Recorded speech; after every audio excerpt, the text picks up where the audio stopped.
Wrong button.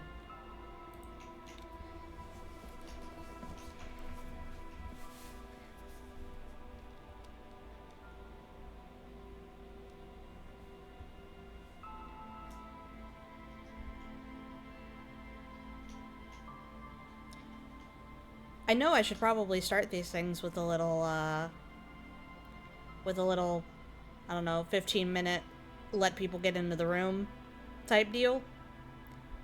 But I've been lazy and I haven't created any kind of snazzy title card for that sort of thing.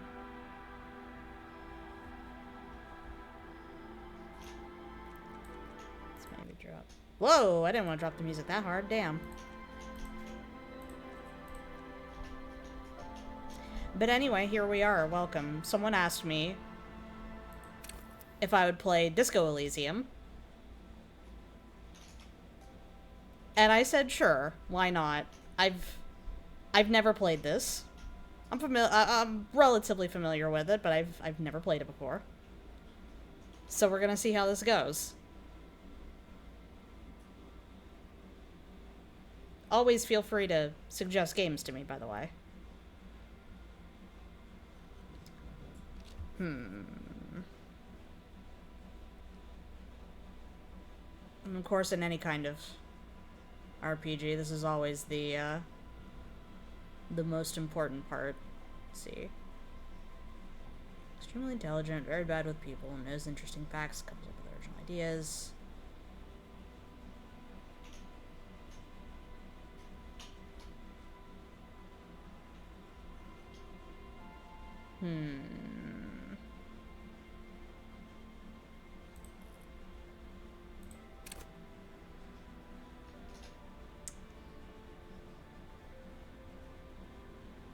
For my first time through, I probably should go with a pre-made, but fuck that. Fuck that, this is more fun. Let's see.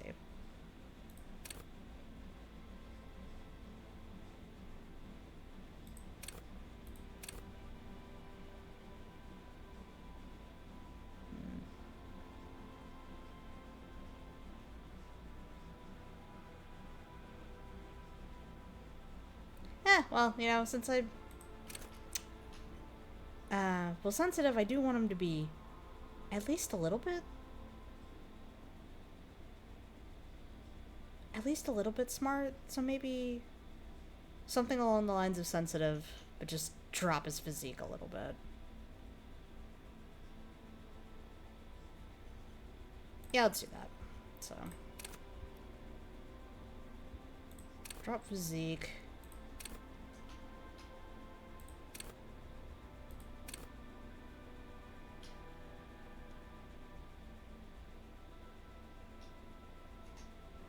Yeah, we'll go with that. Why not? Oh, lordy. Okay.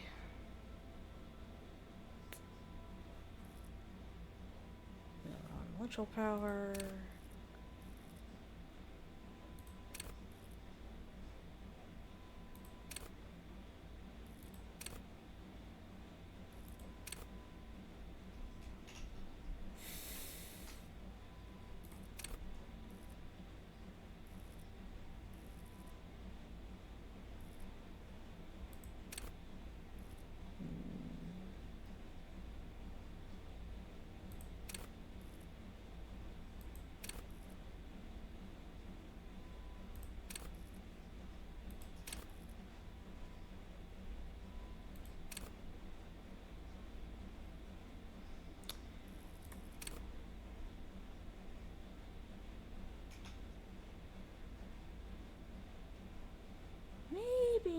Maybe empathy.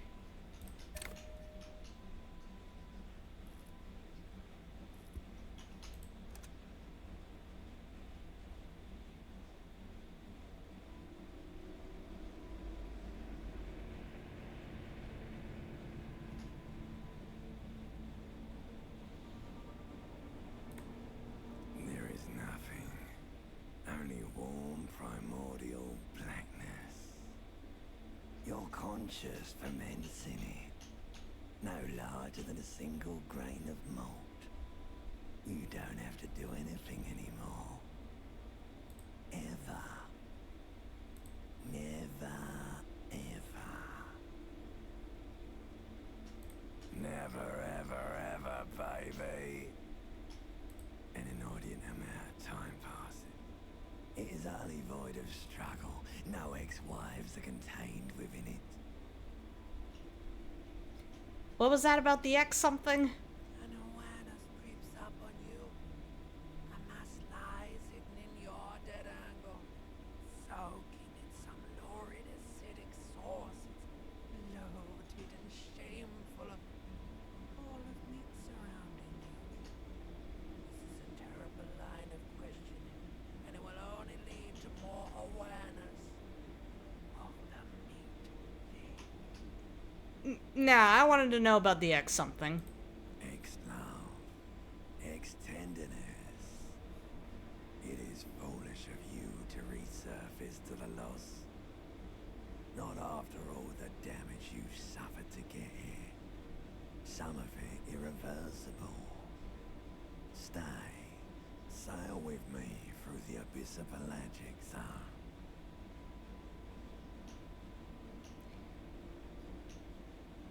No, I want to get off now. I like pain and burning light and wanting things from people who don't want to give them to me. Do you really? I do. Let me off. You wouldn't like it if I told you what was back there. Why'd you think you had to bludgeon yourself into oblivion? Or did you not sense yourself marinating? Poured so much on yourself. Got a bit carried away, did we, Chef? Fear and apprehension. You should ask what's out there first. Wait, I did this to myself? Yes. Your one disco mother.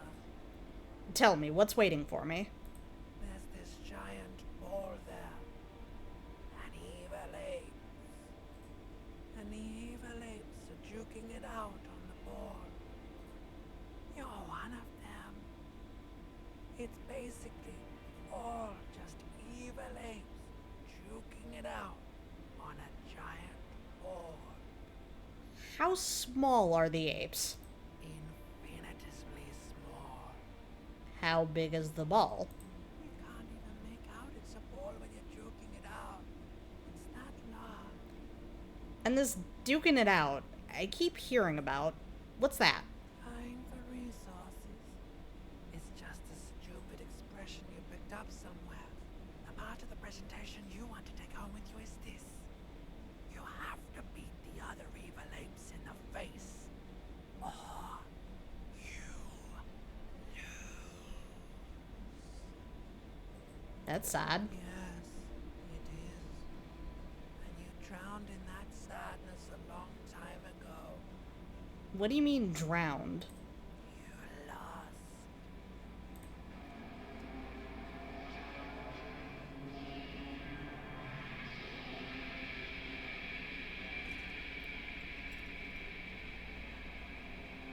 Hell yeah.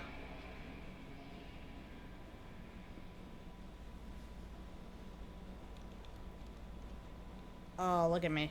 I'm so sexy.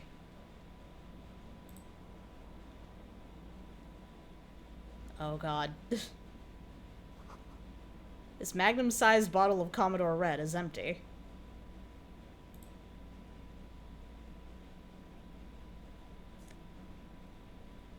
An empty cassette tape. Looks like someone tore out the tape while the song was playing. This reel-to-reel tape player is still on, rolling empty. Hold tab to highlight. Handy! Yeah, let's maybe put some pants on. I don't like just having my dick out like that. What the fuck happened here? The window stands broken in its frame. Cold wind blows in. The shards face outward. Whatever broke this window came from the inside. Did I break it with my own hands? A fine web of scarring covers the back of your right hand, but none of it is recent. What did this More then? likely a projectile than a hell object. There are no fragments on the floor from pulling a tool back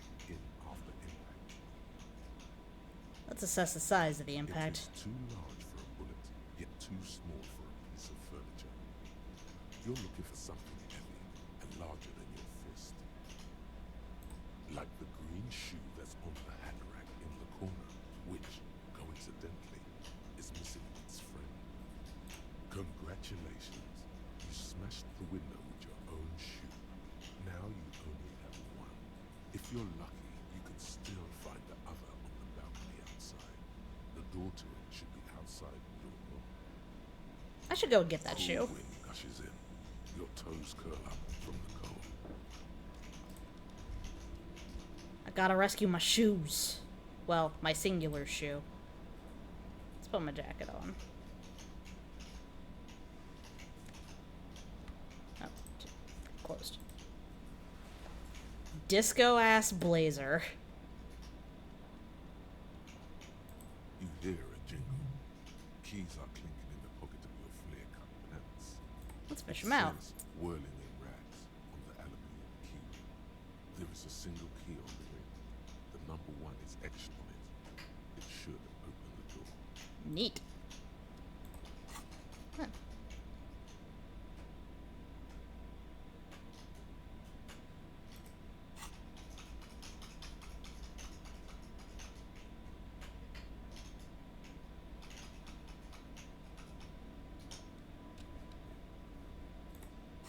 Alrighty.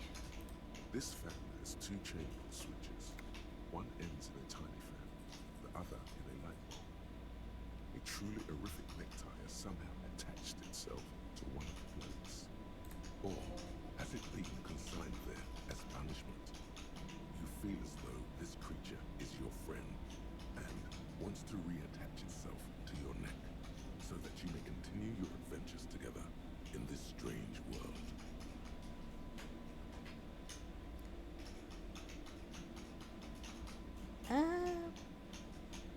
We'll hit the fan thing. The blades come squeaking to a halt. Oh. It should be easier to reset time. Easier, it says, as the roll hasn't changed. Oh no, it has. There's a +3 to it. Okay, cool. Let's do it. You reach out Son of a to bitch. the side, but what's this? Diffuse, radiating chest pain. Doom comes over. But This is bad. Feels like sharp stones grinding in your chest and keeping you from moving. did I just give myself a heart attack by failing to grab a tie? All right. For quite a long time. Still ongoing. Now is a good time to start worrying. Finally, the pressure recedes. You find yourself covered in cold sweat and trying not to move, hoping it will keep you from dying. I guess I'm just not getting my tie then.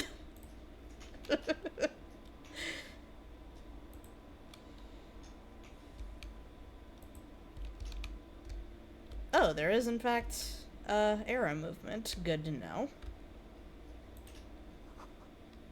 See bottles in the bathtub. Wine, beer, and sweet liqueurs.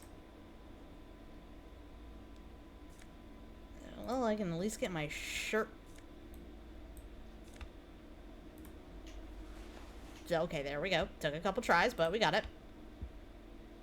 A mirror hangs above a bent and broken sink. In a fierce discharge of masculine energy, someone has ripped half the faucet off. Goddamn, Harry. Hot water sprays from the base, and steam covers the mirror.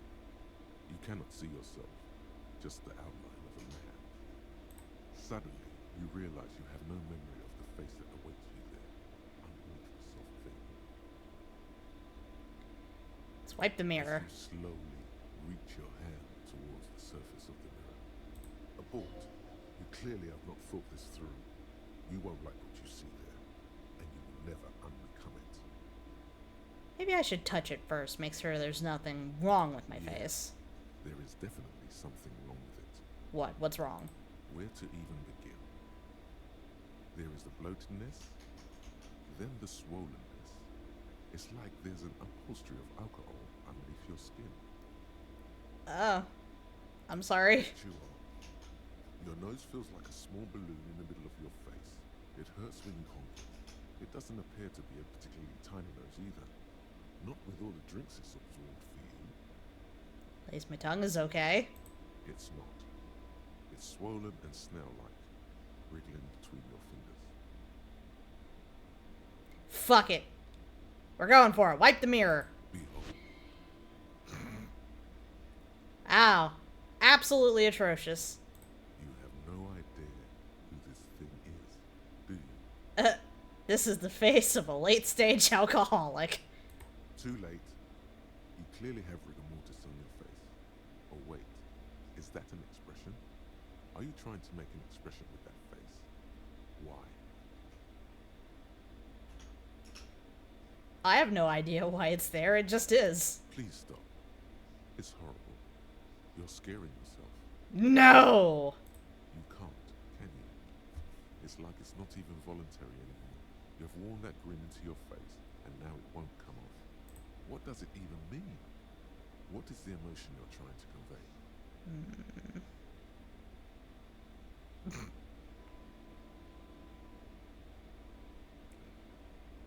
I'm insinuating that I'm vaguely sympathetic. I think I'm sort of pulling it off, too. In a sad has-been kind of way. There's some charm to it. There might have been 10 years ago. Oh! It's little more than a cadaverous spasm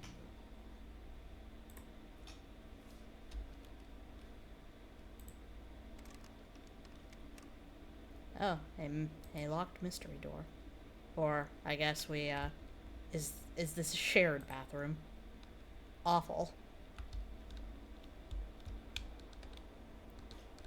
I think I'll, is there any kind of, moving camera?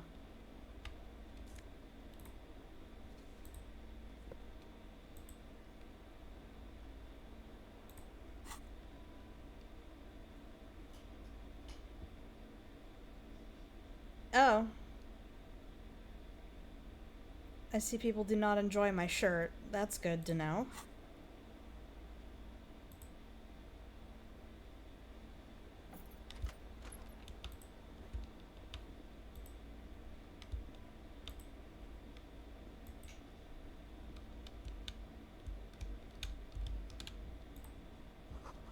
Something on the table.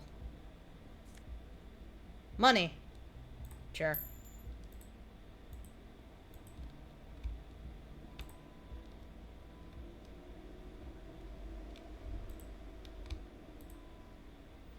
A shoe.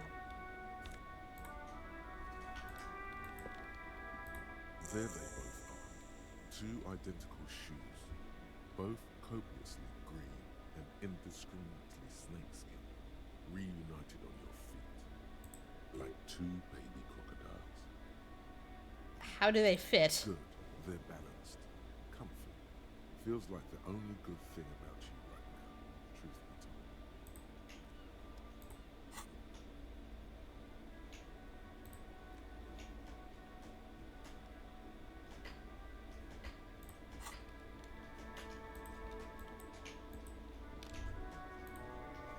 Smell of the sea makes you dizzy. Alright.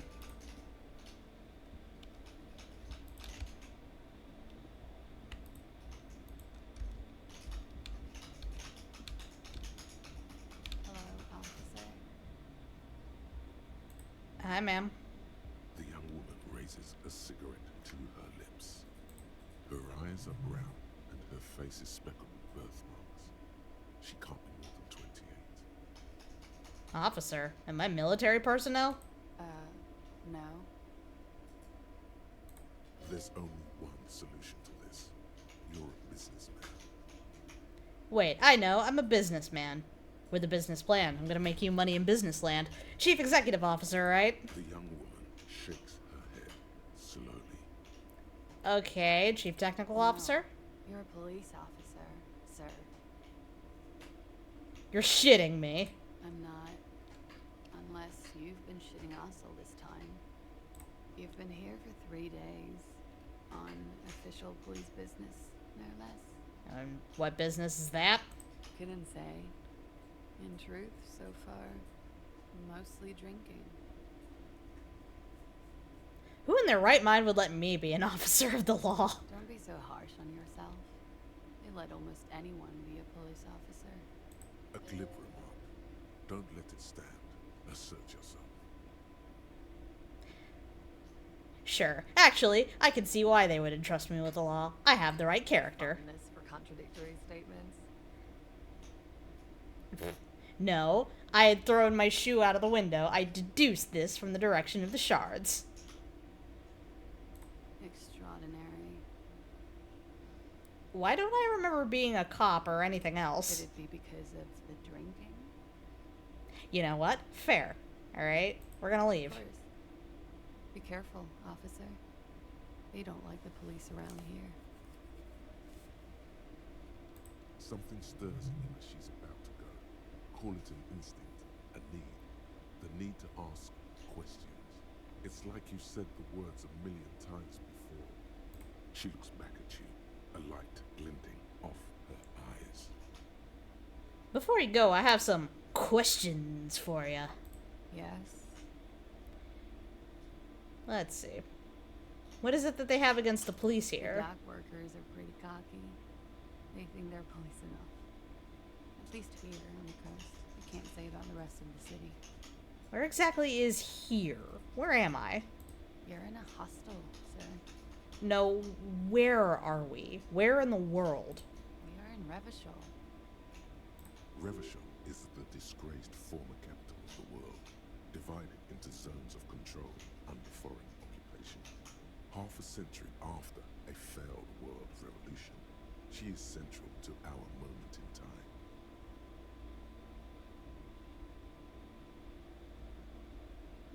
Should that mean something to me? You sure look like you're from Revachol. Revachol parties. Tell me what year it It's is. 51. What century? The current century? And that's what? What number? Centuries don't have numbers. They have names. And this is the current one. How many centuries have there been then? Civilization has existed for 8,000 years, sir. What's so funny? You're right. There is nothing funny about civilization. Your room is almost next to mine. Did you hear anything last night? There was the usual ruckus. Loud disco music. Did I have any visitors? I couldn't say. It's impossible to hear people speaking from over here. Loud disco music? Oh, yes. Various artists. Ostentatious orchestration prime among them. Oh, were huge where I come from. I was very young then, of course. Like 7. Night gets hard, but we go on. I was listening to orchestral maneuvers in the dark. Yeah, we go on, alright. I don't know about that. At around 2 o'clock, disco stopped, and there was a change of pace. What happened? A slow, sad song started playing, like organ music on repeat. That went on for quite a while. Some of the time, you were yelling along to it. Was I singing this? Yes, there was a church in there, a really small church, like the smallest, saddest church in the whole world. It was about that. And also, What else? that it doesn't matter anymore and that we're alone now. It was difficult to tell. The song itself was very quiet and soft, but you sounded like a winded boar, sir. It was hard to understand what you were singing on top of it. I'm sorry. Don't be. I was going out later anyway. It didn't bother me. Then what happened? Then you started screaming and trashed the place. That's so me. What did I do? A window was smashed. A tape player, probably. The song stopped. And furniture, too. A real destructathon. There was screaming. Then I think you passed out. Was there anything else? There was. I think you screamed that you didn't want to be this type of animal anymore. I may have misheard, but it was sort of memorable. I went out afterwards. Everything was quiet by then. Around 4 or 5. And that was it. Okay, you can go now. Glad to have been of assistance. too, so we had a hell of a time. Looked like she left a nice long stub in the ashtray. It's still smoking. God damn, that was a lengthy conversation for it to still be smoking. Calendar says it's March. The year is 51. What are those first two numbers? Who fucking knows? And I have a feeling nobody's gonna tell me. Let me in! Let me in your fucking apartment! No! Just burst into her apartment now, like, hey, I got more questions for you. This is the weekend edition of the satirical newspaper Trompe le Monde. Okay. Got anything else around here? Nope. Time to go down the stairs. Without my tie, which I cannot get without giving... Hey! Hey, buddy, how you doing?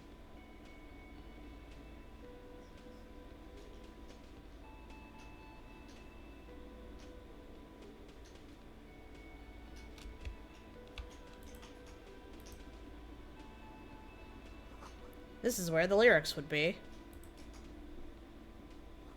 Big old karaoke mic just waiting for someone to sing into it.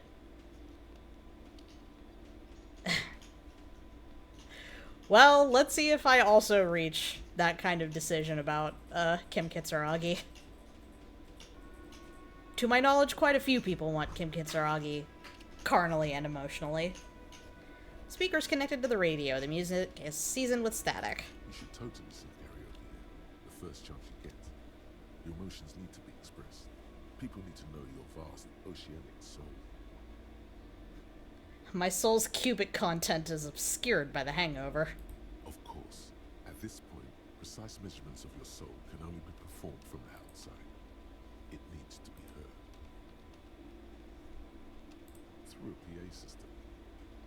By other people. What should I sing when it comes to it? You should sing the sad small church song from that tape you found. I thought it was obvious. I was thinking maybe I could sing something happy, like from those ostentatious orchestrations, folks. No, don't sing the happy song. It's stupid. Sing the sad song. It's profound. You would need another copy of the tape first, though. The one upstairs is destroyed.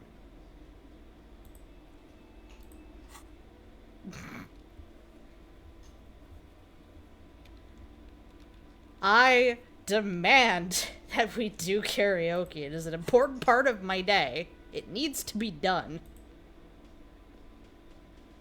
A man in his late 20s stands behind the counter, inspecting a stuffed seabird. As you approach, he gives you a sideways glance, then looks down again.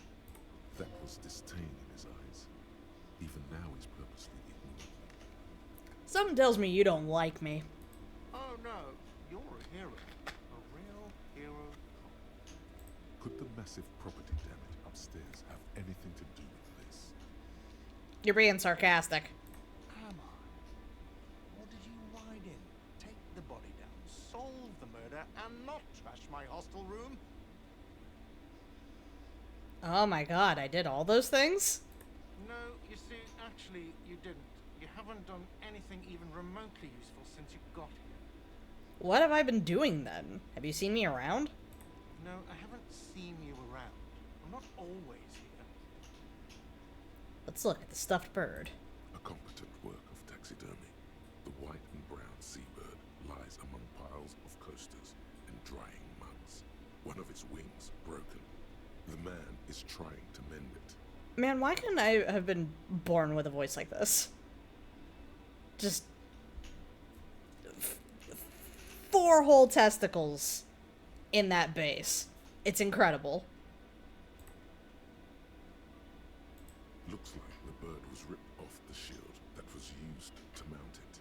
Most likely on a wall. Something about it makes you feel bitter. What happened to the bird? Look, your buddy is over there. Why don't you go and talk to him, okay? What do you mean, my buddy?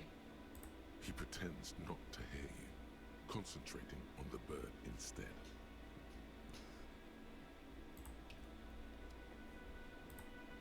I'm not gonna ask him an obvious question about being the bartender.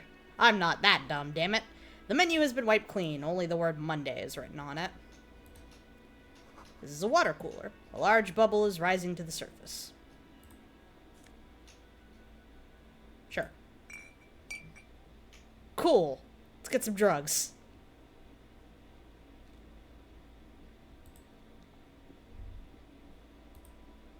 Soft purr of an electric juicer comes from the kitchen. Someone is working. Doors bolted. A sign reads, kitchen reserved for personnel until 13-aught. Okay. How about this? Mess hall reserved for union members. Doors open 16-aught. Okay. Hey there, ma'am. How you doing? Hello, sweetie. You shouldn't keep your colleague waiting. What if I wanna? The royal pinball machine is unplugged. Alright, fine, I guess. A bespectacled man in an orange bomber jacket is tapping Bespectacled? his foot on the floor. Looks like he's waiting for someone. You. As you approach, he narrows his eyes and extends his hand in greeting. If an assault were launched on this building right now, if the windows came crashing down and the whole world descended upon you, this man would hurl himself in death's way to save you. You are sure of this. But why? Hold on, who is he to me? He is your half-brother. What? What? Is that true? I don't know if that's true. Hello. I'm Kim Kitsuragi, Lieutenant, Precinct 57. You must be from the 41st. Okay, that's definitely not true. Alright. You realize he's waiting for your name. This is your chance to come up with a really good name for yourself. Get creative. Conceptualize.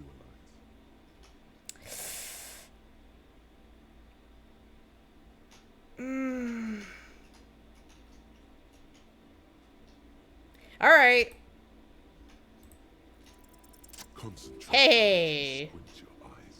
Your name should be deep gold and orange, like a forest fire looming on the horizon, but mixed with the stench of liquor rising from your breath. You're 2 steps closer to it, but there are still many to go.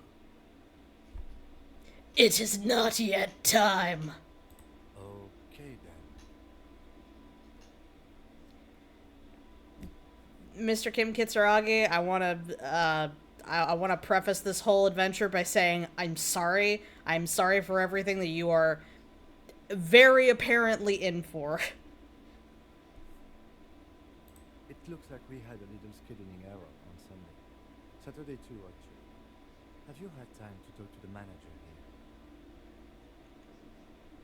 You mean him? Yeah, I just talked to him. If you don't mind, we should talk to him again. Ask him for a rundown of the area. Now that I'm here as well. I understand the scene is all back, right? It also wouldn't hurt to assure him the police are finally here. In full force, I mean. Have you mapped out the initial interview? I haven't. Okay, we'll have time for that after we take a look at the coroner's case.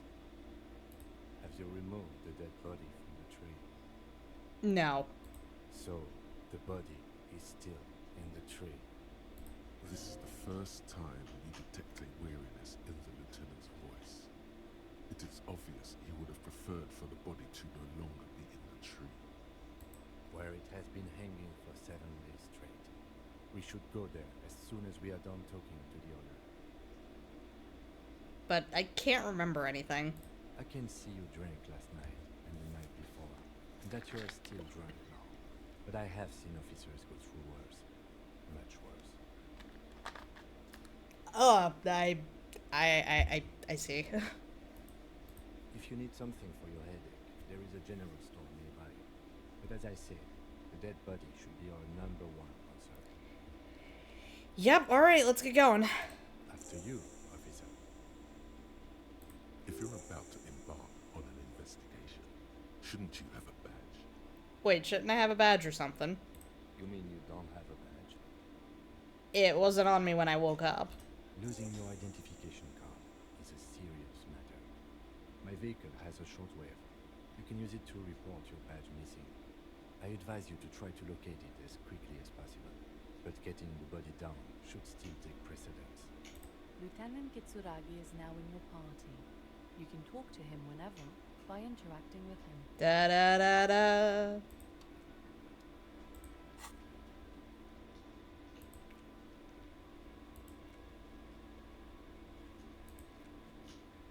Okay.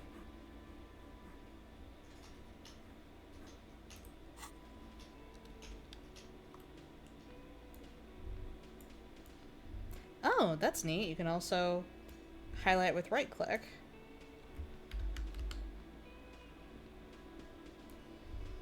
But let me check my controls right quick just to see if there's any kind of... There is, in fact, no camera movement. Oh, they're zooming. Okay. That is actually handy.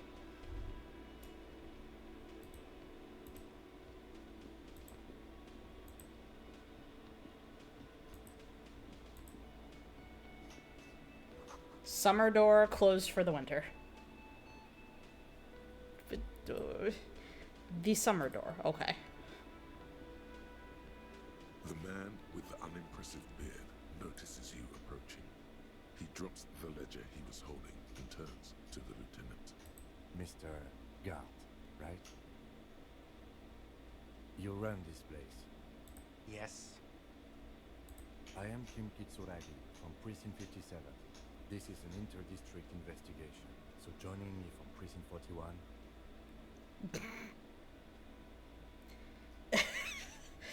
Oh, alright. I feel like the Harbinger of Ruin is probably more accurate to whatever the fuck I am, but I did get that role to get gold and orange like a forest fire but smells like liquor. We're going with that. Are you kidding me? No, man, help me out. What is golden orange and smells like liquor? It's you. It's obviously you. You smell like liquor. And you're orange. But I'm not orange. He's the one that's wearing an orange jacket. What the fuck are you talking about? See, everyone agrees it's your color scheme. We're on the right track with this name thing. Is this what you get when you call the police now? We've been waiting for a week here. I'm not even an in-game hour into my adventure, and I feel like I've lost my mind. Sir, I understand your concern, but we are here to do the job.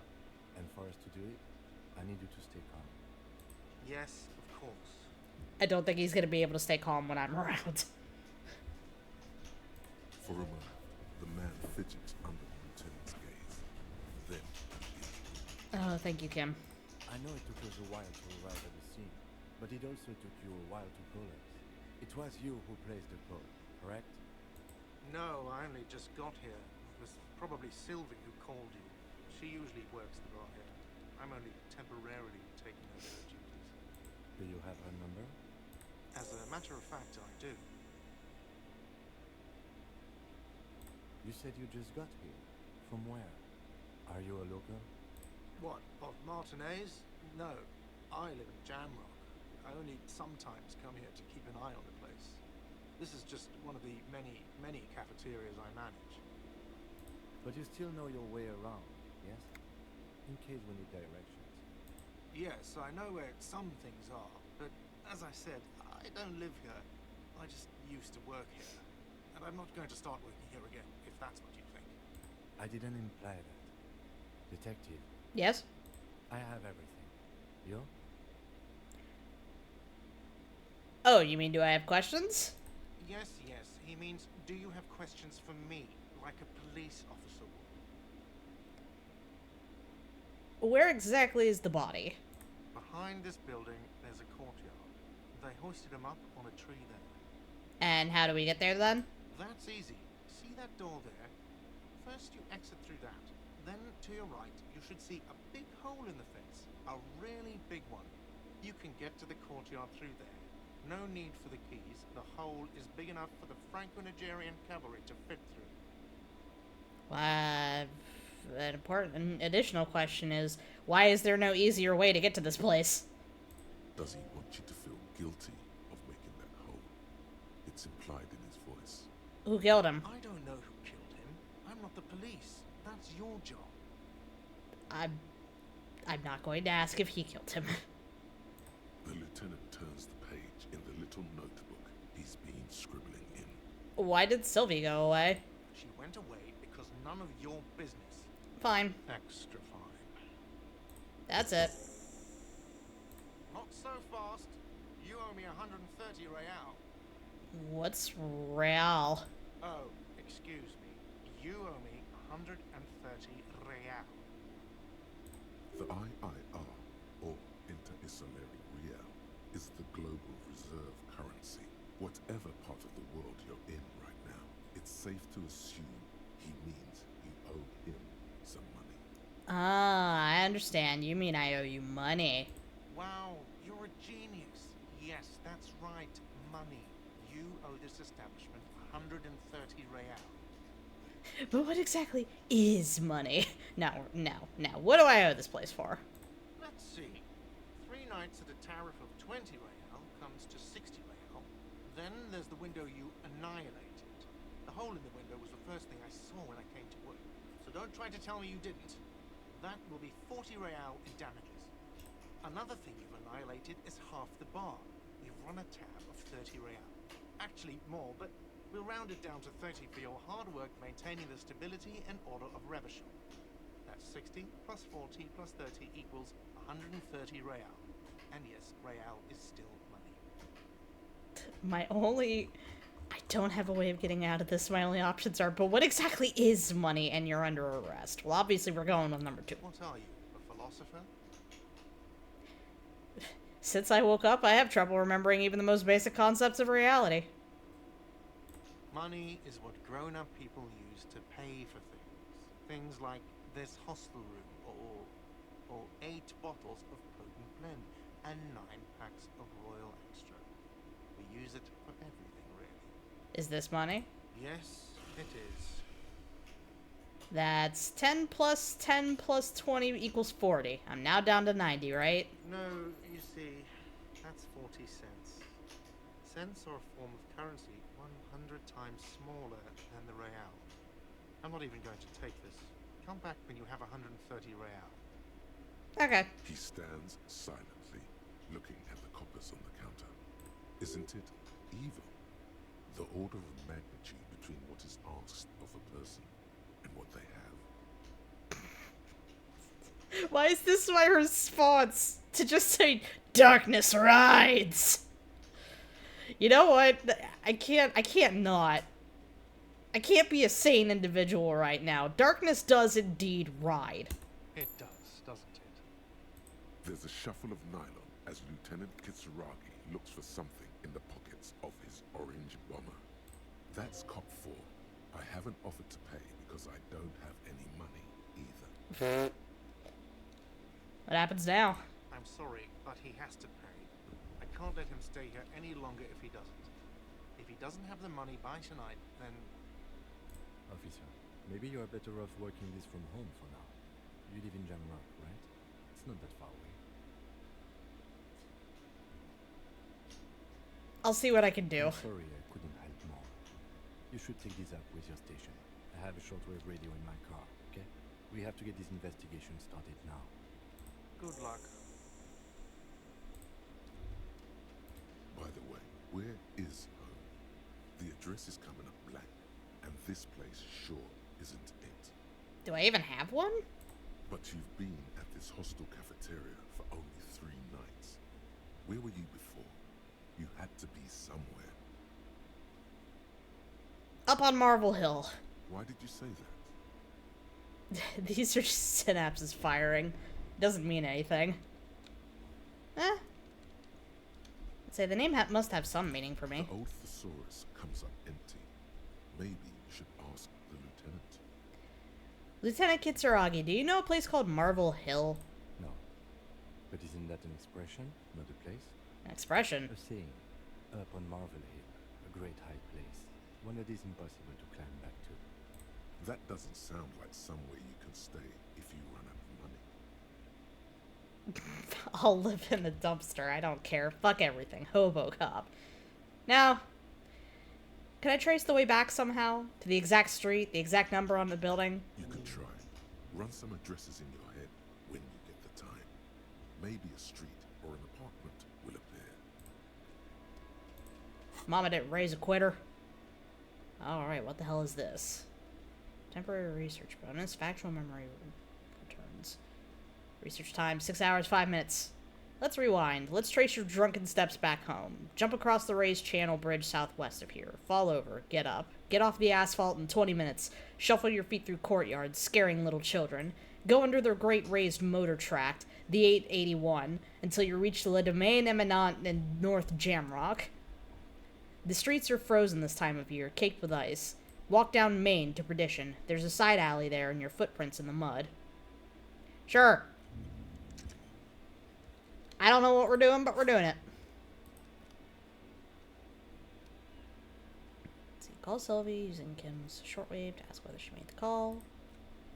And ask the station for additional funds. Alright. Let's go do the body.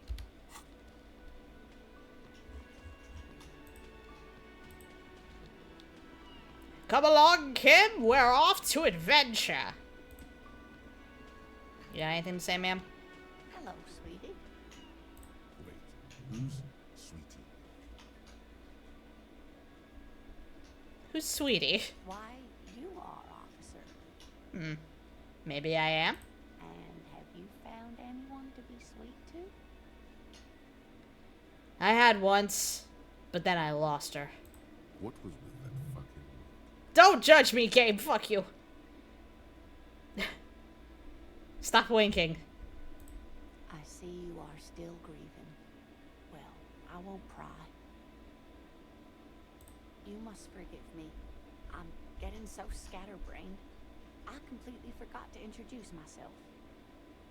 I'm Lena. My husband Morel and I are staying with our friend Gary just down the street, but I come here for tea when they're away. This Lena is wacky enough for the Motley Crew. Hire her on the spot. What? What would I bring her along for? Oh, okay. How'd you like to roll with me? Whatever do you mean?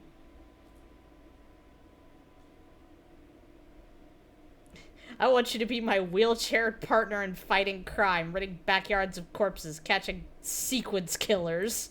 Sequence killers? Oh my. But I think you already have a partner, sweetie. A partner who needs you to help him get a corpse down from a tree. I know, but there are also side mysteries, sequence killers, and forays into the paranatural. I can assure you, with absolute certainty, there are no sequence killings taking place in Martinez. Now, gentlemen, no need to squabble. I wouldn't be of much use to you anyway, sweetie. Why? 3 heads are better than 2. Thank you, but Martinez isn't the most wheelchair-accessible place, you see. I'd slow you down. Perhaps another time. I've got to Of get going course, now. dear. Good luck with your case. Maybe if I wasn't so physically weak, I could, just strap you to my back. Carry you around.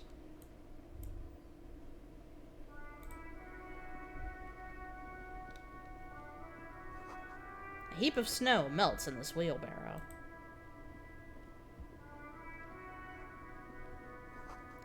The street sign reads, "Fuck the police." Alright, I can get behind that. Elysium in Martinez. What can I help you with? You sound surprised. We don't see a lot of police around here. That's all. I have some questions for you. Of course. What can I help you with? What is this fuck the police business? Excuse me? She's uncomfortable. Maybe you should drop this line of questioning. Never mind. She shifts in her seat awkwardly. We need Of directions. course. Where to? Where am I? What do you mean? I'm a bit disoriented. This is Revachol, right? Yes, sir. District of Martinez. This intersection is called Roundabout North. He knows where we are. He just wants directions.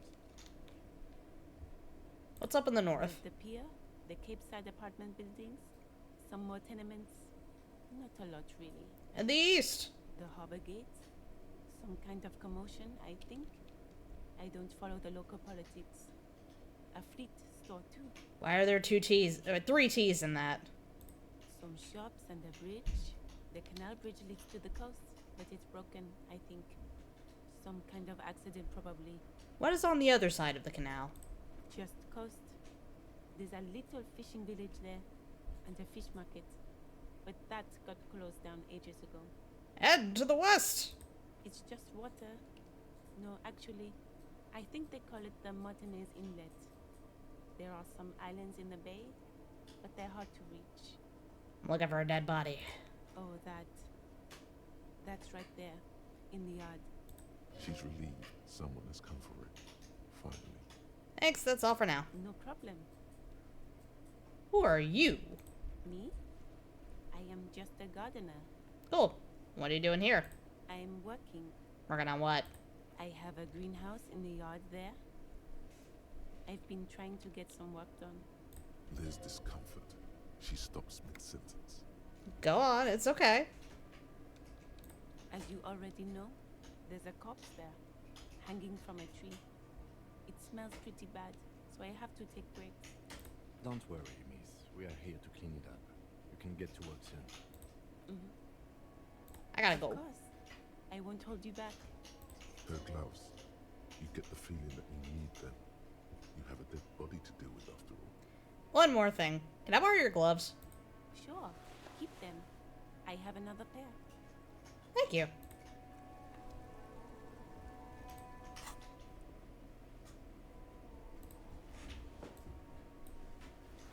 Let's put on some rubbly gloves. Nice. Now,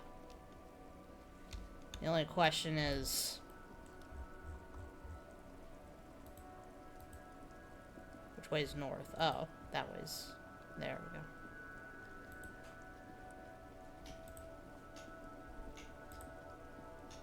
You see a set of tire tracks in the brown slush that covers the plaza mosaic. Let's go for it. Visual calculus. No. Fuck. These tracks are not interesting at all. Let the street sweeper just sweep them away. What kind of vehicle drove through here? Hard to say. Your vision is blurred, and you're having difficulty concentrating thanks to your relentless penury. Why am I looking at this? Cop habit. You look at everything. This isn't case-related, you think. Not now.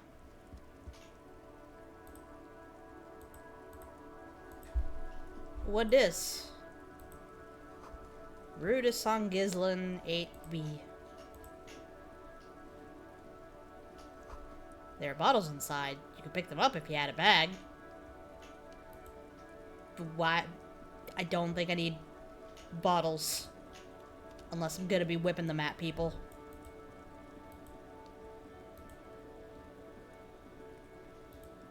Hey there, small child? Cuno's got this. He looks quite older than 12. But sure. If there ever was such a thing as an ugly kid, then this is it. He's almost exquisite in his ugliness, like a gremlin. Oh yeah, never goofy, Cuno. Alright. Hey kid, a word. Police business. Right in the dick, Cuno. Get him right in the dick. Love it in the dick. Alright. The boy is sweating profusely. His eyes are like two black holes and his jaw is twitching as if trying to break free from the empire of his body. Stop using slurs at my crime scene. That's not how we do it. No. Stop throwing rocks, kid. Fuck that. Cuno, yeah, right in the mouthful. They pay you no heed or pretend not to notice you. Shits himself. The rake, Cuno. You should throw the rake at him, Cuno. Can I kick this kid's ass? The fuck does Cuno know what a rake is? Cuno's not a gardener.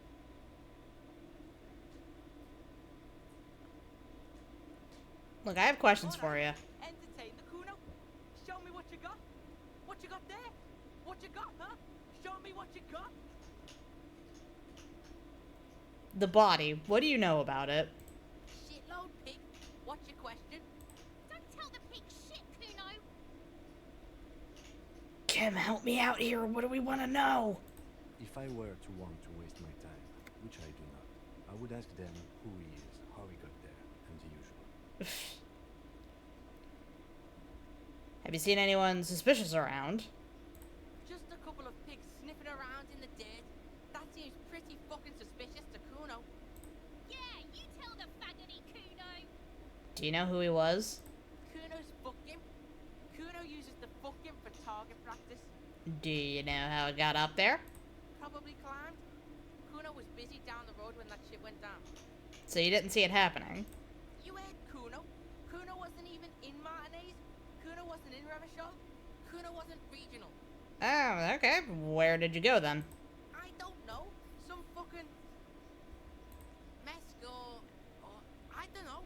Some other place. Night City. Cuno was in fucking Night City. Cuno was in fucking Night City!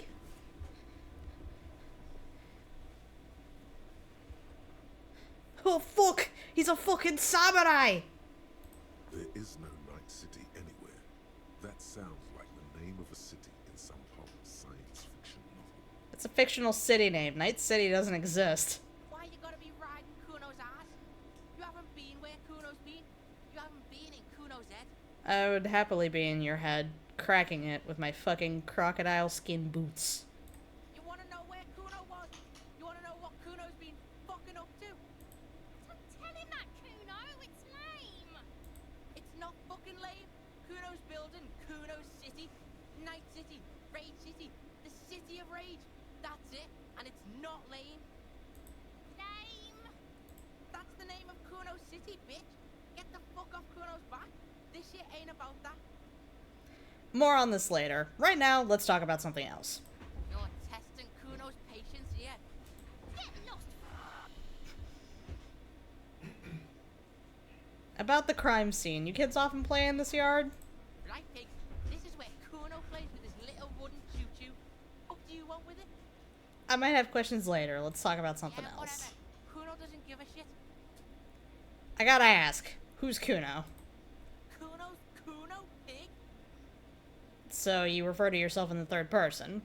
The fuck are you calling the third person? Cuno's the fucking first person?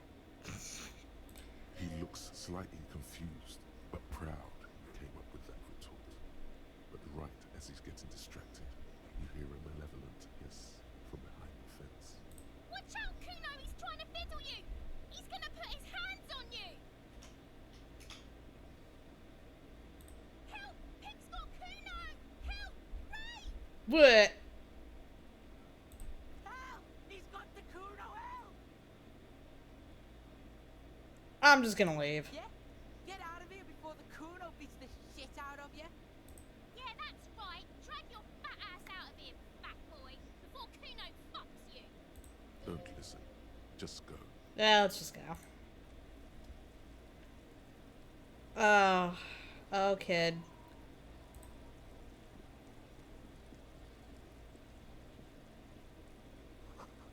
The letter R wears a crown. On the ribbon below, a light above descending. I need to find a way to stuff this kid into a fucking, a dumpster. Is this a dumpster? I hope this is a dumpster. This trash container. Ha! The sliding lid has a padlock that says, whirling in rags. There's something in there, not necessarily connected to the case, but still. Why am I looking at you, trash container? You're just a trash container. The body is downwind from here. Maybe you prefer the smell of garbage to the smell of death. Lieutenant, what do you think could be in there? Trash, food waste from the cafeteria. They lock these containers to keep the derelicts from flocking in. Could be evidence too. Yes, I feel like there's something in there. What do you mean, feel?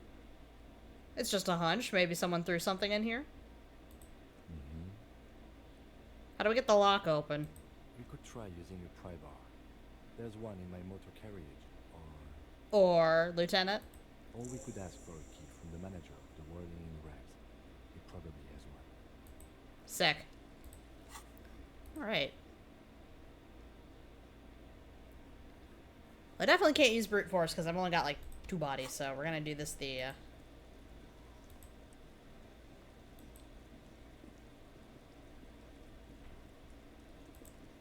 we're gonna go get a key, go get this guy to open this thing, and I'm gonna fucking stuff Cuno in there. That kid is going in that fucking trash container. God is my witness. Hey, something's down here. Bottle of rum has been knocked over. Beautiful dark liquid is spilling out. Hey, buddy. Man is sleeping at the table, wearing mud-caked boots and rolled-down overalls. The back of his shirt reads Wild Pines, encircled by a logo with a tree. A colorful piece of plastic is dangling from his carabiner. Makes your fingers itch. On the counter, rolled out of his open hand, you see a blister pack of headache medicine. Inspect the piece of plastic on his carabiner. It's a dock worker's ID, doubling as a shift card and a job permit. A young, able-bodied man stares back at you from the photo. Santiago S. John. We're gonna leave him there for right now, because I'm not gonna try to steal this guy's shit just yet. That sugary black rum stain on the counter makes you teary-eyed with joy. It's almost touching how syrupy and sticky it is. How long have you been up already? 2 hours. An hour would have been bad. 2 hours is mystical. You have truly wiped out all trace of yourself if you haven't thought about rum and lemonade yet. Rum and lemonade? Actually, should I be thinking about this? Looks like drinking hasn't turned out too well for me. Maybe you haven't turned out well for your drinking. Have you thought about that? Get a goddamn rum and lemonade into yourself, boy.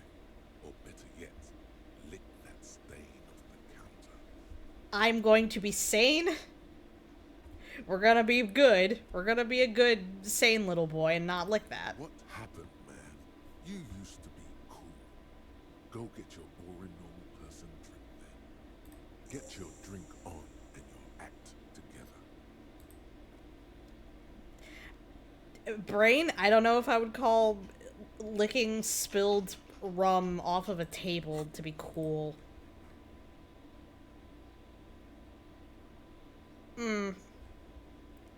Yeah, I don't know if I wanna go doing that.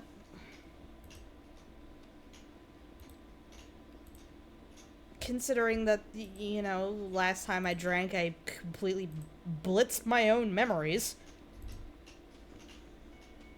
Can I help you? I've seen something here at the Whirling Guard, a thing I need to talk about. What thing? No. What? By the way, you should come back to this thing-based questionnaire if you see anything interesting in the whirling later. No, I know. I just didn't want to necessarily ask about those yet, Brain. Is the trash container out back yours?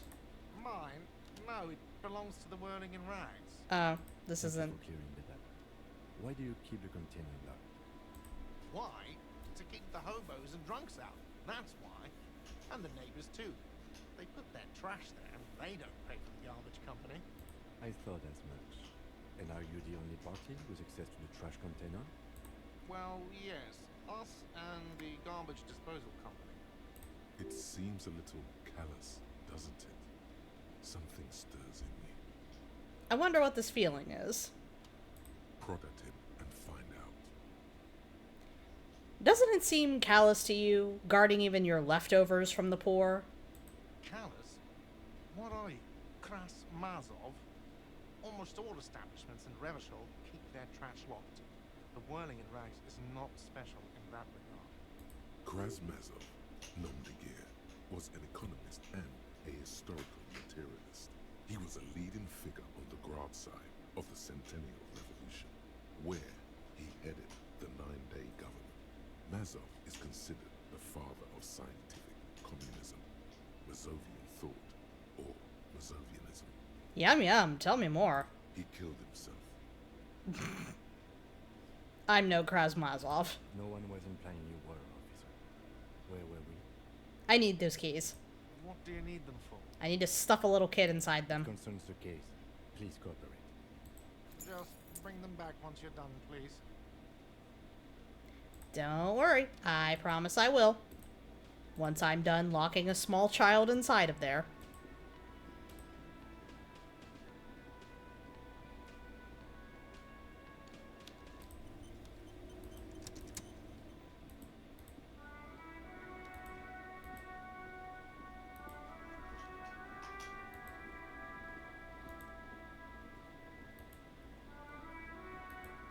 Please tell me I can lock this fucking kid in the dumpster. This is the logo of the municipality of Revachol. This trash container is locked. The sliding lid has a padlock that says, whirling in rags. With a well-oiled crack, the lock pops open. It should now be possible to simply raise the lid. Don't. Maybe you shouldn't.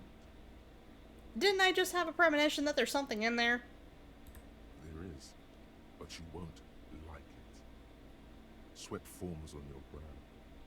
Your hand is still on the lid. That's fine, let's do it. The smell of rotten food rises to greet you. You see soggy cartons, dirty rags, and organic waste.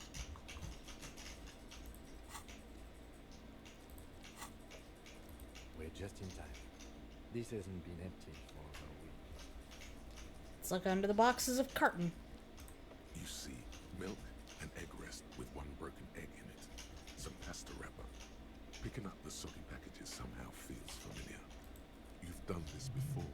The movements are recorded in your elbows. The methodology in your fingers. You're used to this. Let us continue. A box falls into pieces in your hands.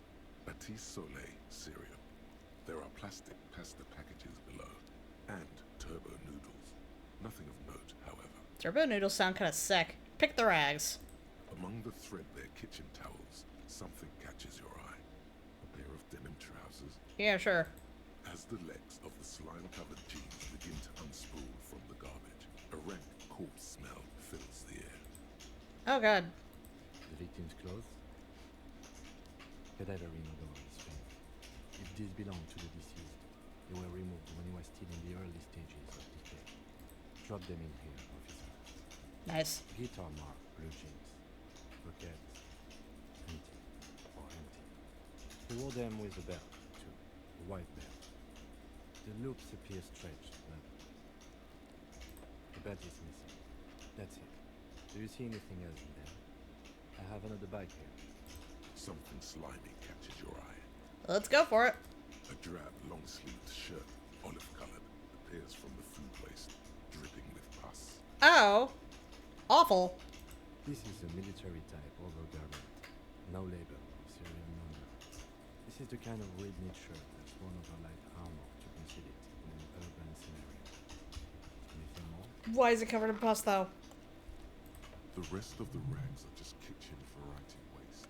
A yellow old mug that catches your eye. But other than that, Thrown out towel, a mug, that's all. Alright. We should go to Gart again and ask if he knows who put the clothes in the trash. It could be as simple as someone from the hostel cleaning the yard. Or that one. I'd advise against confronting that force. You think that someone from the whirling might have been involved, maybe? Not really. All we know is the victim's clothes are in the trash. The lid was locked, and this establishment had the key. It's just a small loose thread. Okay. the lieutenant nods, then looks back into the trash container. Let's search the food It's waste. just organic waste, cold and slimy on your hands. Apple and potato peels mostly. Unidentified sludge, and the occasional chicken bone thrown in for good measure. But hey, nothing. It's nothing. Nothing more to see here. What's this? What? A blue piece of plastic sticks out from the apple peels. It's shiny. Looks like the corner of something. Something larger. A clipboard. A blue plastic clipboard with moist papers hanging from it. They look badly damaged, but you can still make out forms and notes, written in a man's handwriting. Excuse me? How do you know that just from looking at the handwriting? Officer, is that your paperwork? I don't know what this is. It is. Look, the plastic has the RCM street grid on it. You've even got an autopsy form in there. If you don't mind me asking, how did this get in the trash?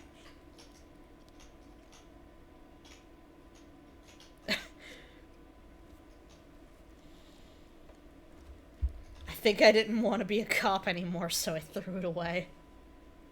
Well, His eyes express a rare condolence. Then he picks it up. lucky we found it. You should take stock of what remains, just to be sure some has not made it into the hands of the RCM's adversaries. Organized crime and the like. There might have been police secrets in your notes. Okay, I'll do that. It would also not hurt to start taking notes on the case. Now, tell me what your eager eyes see. Or are we finished? Some items, such as the ledger you found, are interactable. Go to your inventory and select the Interact tab to read your paperwork. We're going for the mug. You pick out a broken mug with an oddly racist depiction of the yellow man frolicking in saffron. An antique? Only in its social sensibility. Sure. Don't judge me, Kim! You've acquired an interactable item. Investigate this item further by going to the Interact tab in your inventory. No, I don't want to close the lid. I want to tell the kid, hey, there's some cool treasures to be found in there. Go get in it. The container sounds a muffled gong. That's one thing off the list. I think we got it all. Alright, let's see what we got here. Interactables. This is the ledger you found in the trash. It's full of notes written in a man's dense cursive. Have a closer look. Maybe it can be salvaged. Start keeping notes on the case.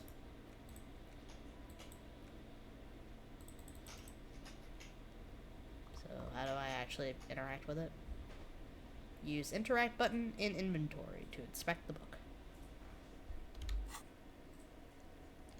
Let's see.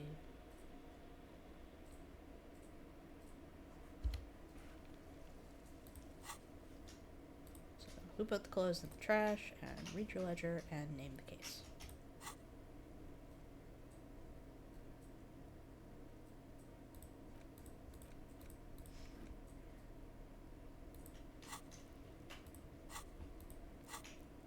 Oh, can I level up shit? No, I can't level up yet. Nope.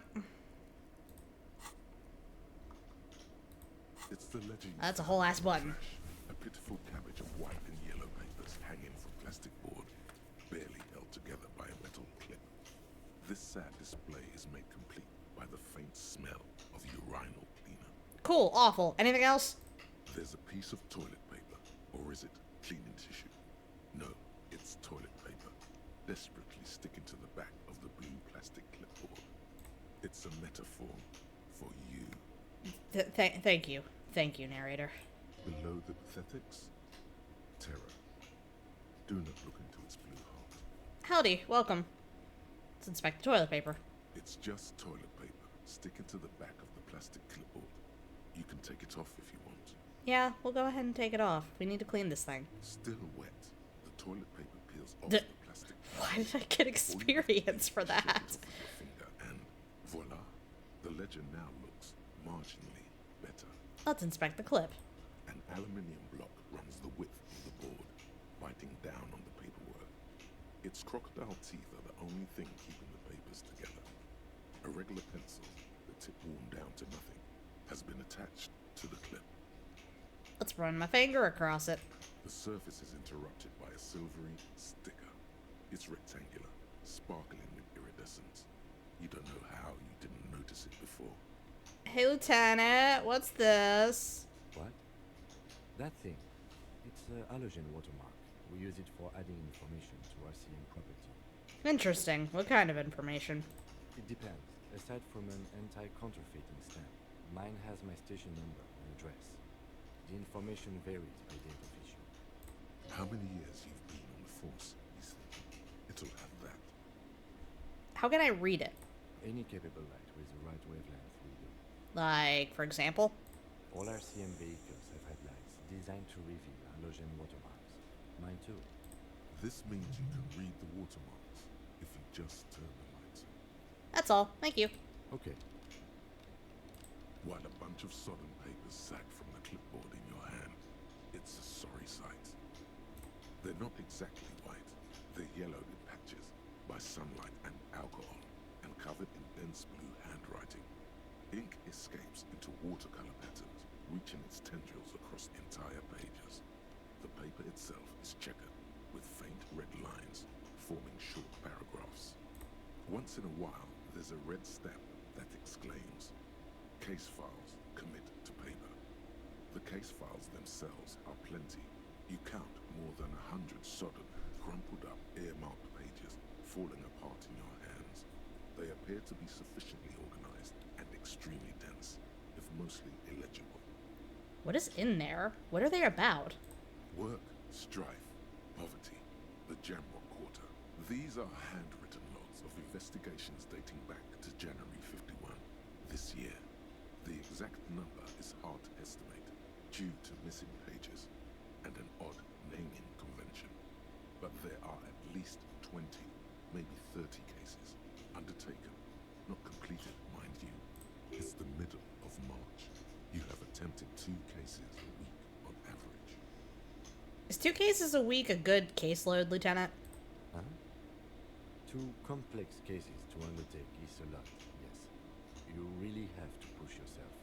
I would not suggest it, lest you start making mistakes. 2 cases a week appears to have been my load, Lieutenant. I'm not sure I completed them, though. 2? That's a lot.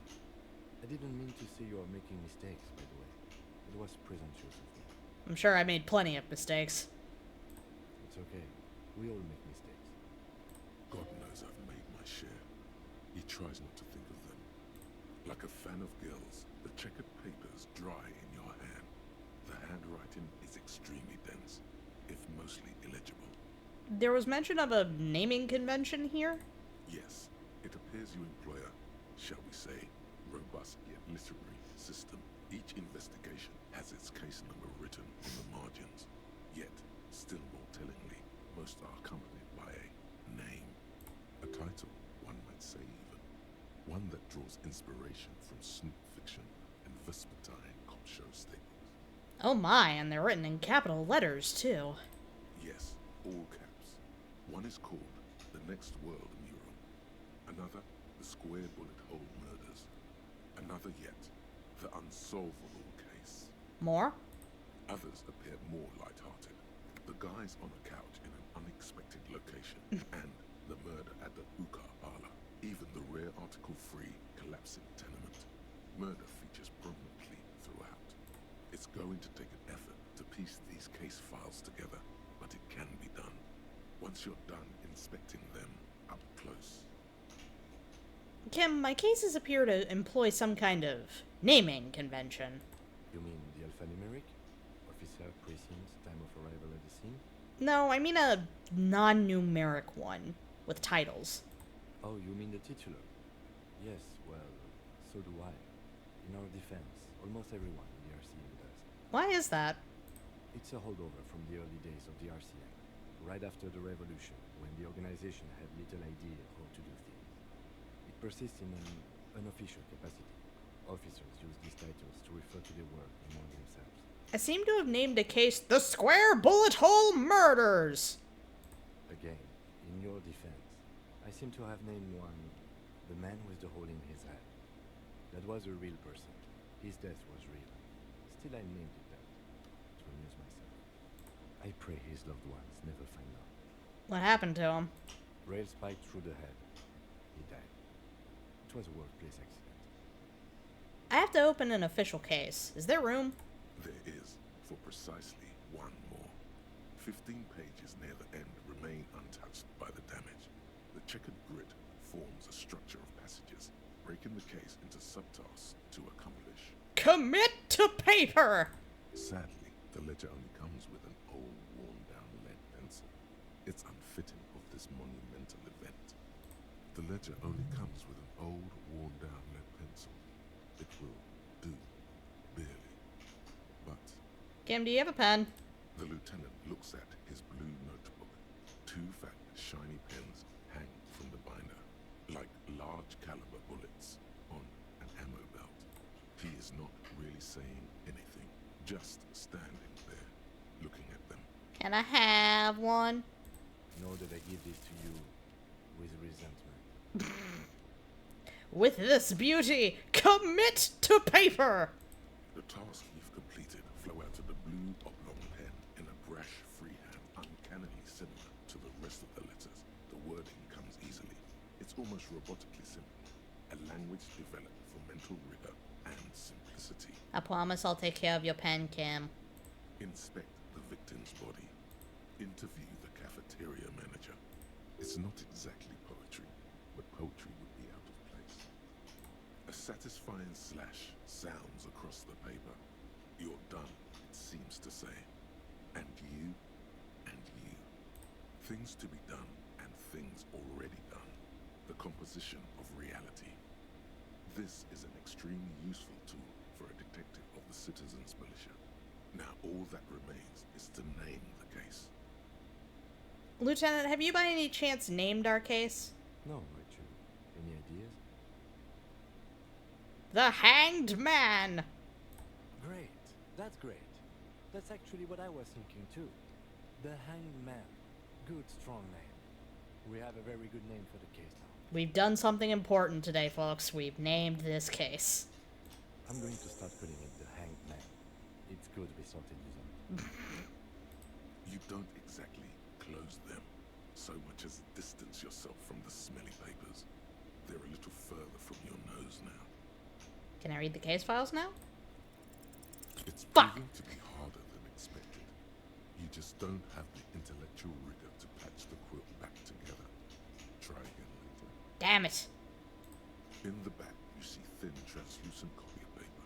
Some neon yellow, some bright red, all covered in boxes, like marching armies. These look like official forms, waiting to be filled out.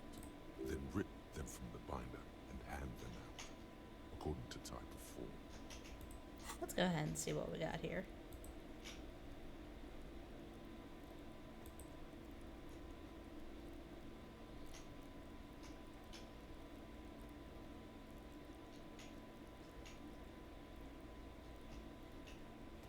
What? Why no?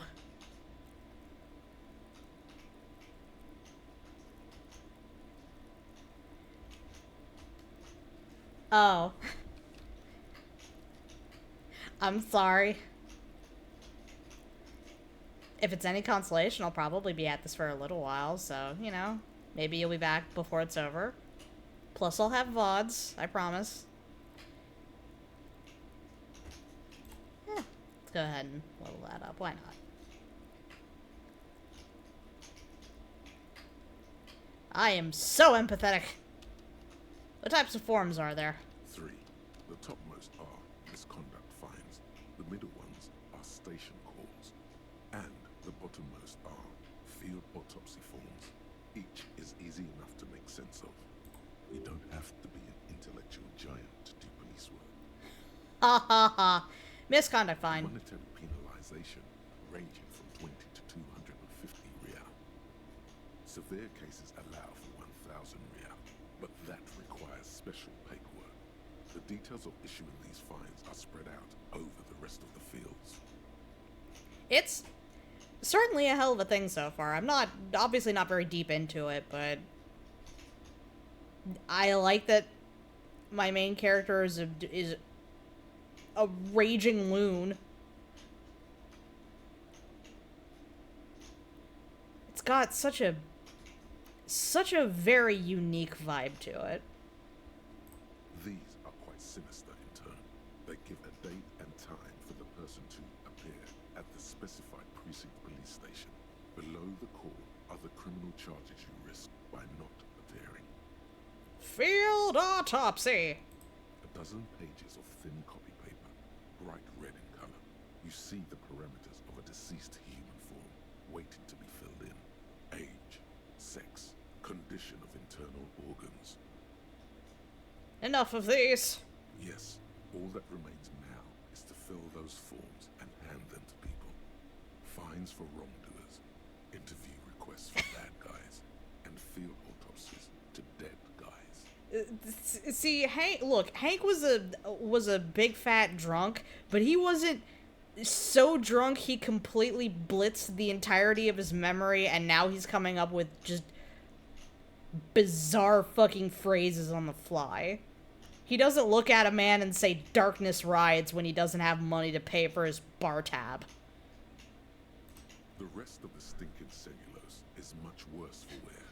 Being sandwiched between the board and the rest of the paperwork must have spared the fragile copy of paper.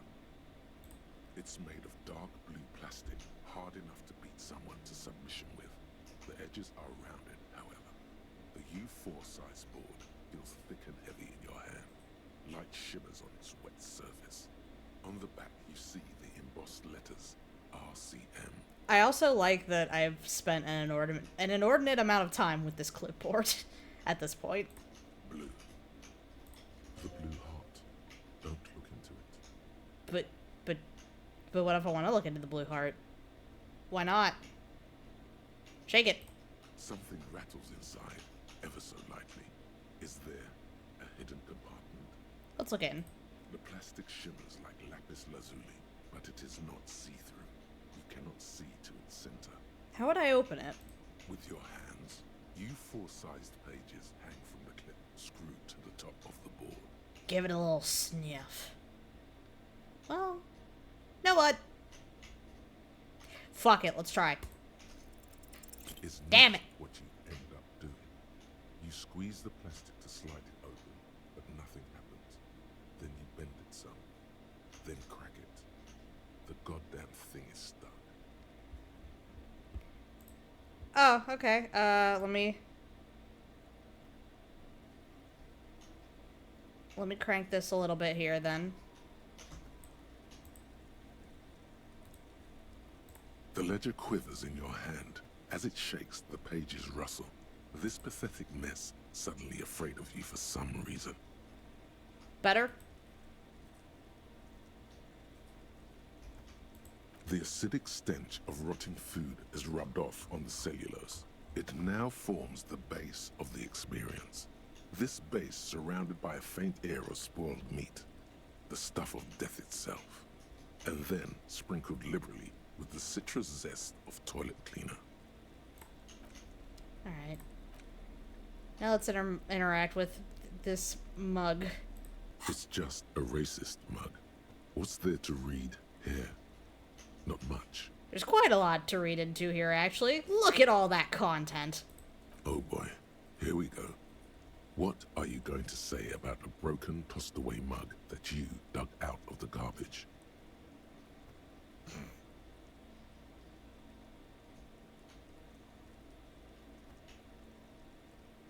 Jesus.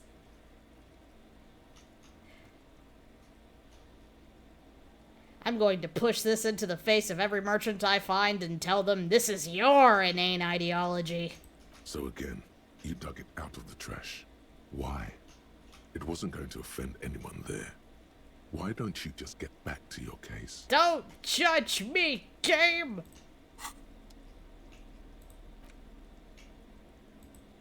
Blue oblong pen.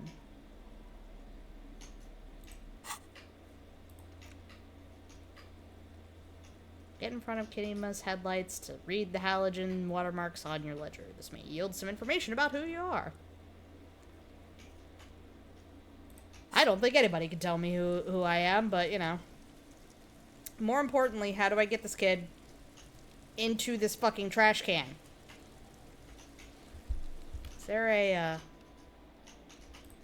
I'm gonna quick save real quick and see if I can convince Cuno to get into the trash can. Fuck does Cuno care? Let's figure out what's going on with this kid.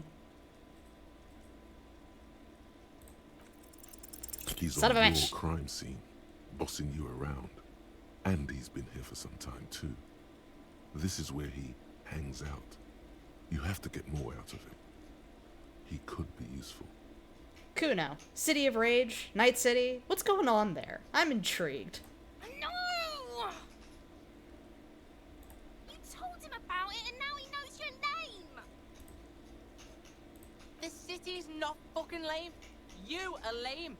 Cuno's tired of defending Rage City from... Just fuck off, alright? And fuck you too, putting Cuno on the spot like that. Cuno doesn't need to fucking explain his shit. Cuno's king. He rules here. Fuck did you want? I just want to know about your fucking himself city. As if explaining some kind of work, some kind of avant-garde work way ahead of its time. I'm intrigued. You must get to the bottom of this one of these days. Sadly, it's unlikely to happen today. Alright, whatever, I'm Cuno off. doesn't fucking care.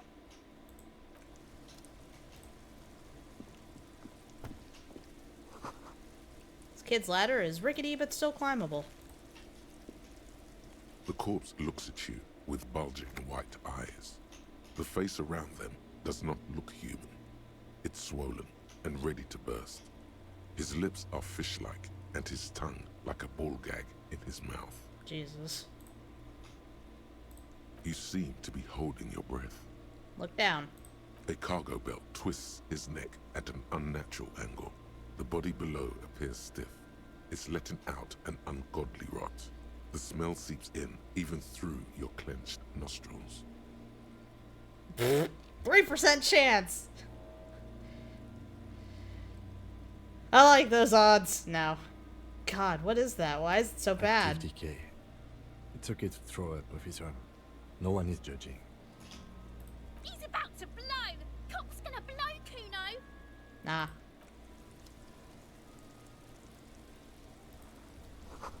Someone is trying to grow herbs in the greenhouse. Oh, wait. Look. Hey, money.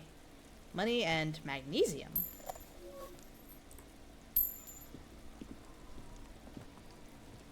There are several footprints in the mud, left by work boots. Anywhere from 6 to 12 pairs have walked here. Let's go for it. Whatever, visual calculus. Let's go. Fuck yeah. Maybe Fuck yeah. 12. No.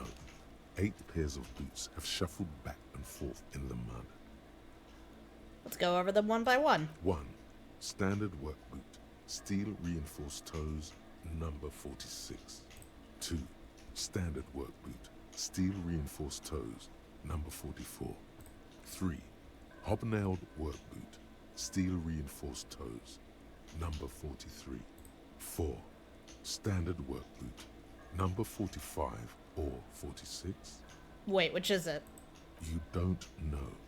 It's a miracle you can tell the prints apart as it is. The cold must have preserved them. 5. Another standard work boot. Steel reinforced toes, number 44. 6. An aberration, light as air, even pace, same make of boot, but number 41. Male or female? Impossible to tell. Could also have been an adolescent. The gait is undeveloped. I'm pretty good at this, ain't I? You're not bad. It's as if the whole world darkens. Everything else has a thin film of unimportance on it, and the tracks burn in the middle of it, in a strange, beautiful way. Let's count the rest. 7. The glowing outline of a standard work boot, number 46. But the imprints are twice as deep as the others.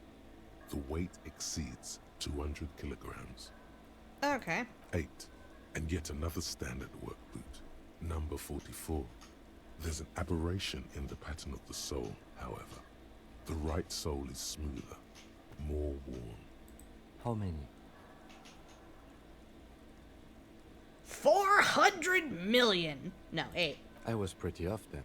I counted 20. The same guys are going back and forth. I never got the hang of it. Hyperopia. Do you see anything out of the ordinary? Light step number 41 shoe. A woman? Or a kid? Could be a kid. Okay. How do you know? He knows it's hard to discern sex from a person's gait. I just saying random things while looking at holes in the mud. I have no idea where any of this is coming from. No, I don't. Understood. Anything else? See, a heavy one. 200 kilogram imprint. 200? Could it be the combined weight of two people, one carrying the other who's tied up? Let's say a heavily built worker carrying a similarly built, soon-to-be-dead man. He might be right. 200 kilograms of living weight is unlikely.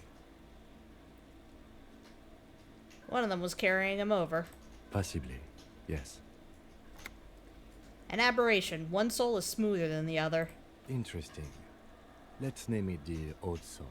Do you have any ideas, Lieutenant? Someone operating a workbench with a pedal? Like a joiner at the harbor. Or maybe a drummer? He regrets it the moment he says it. So one of the people we're looking for is a drummer. No, it's not. Forget I said it. We are not looking for a drummer. Perhaps it could be a driver. A driver would wear out the right shoe before the left. The accelerator is on the right.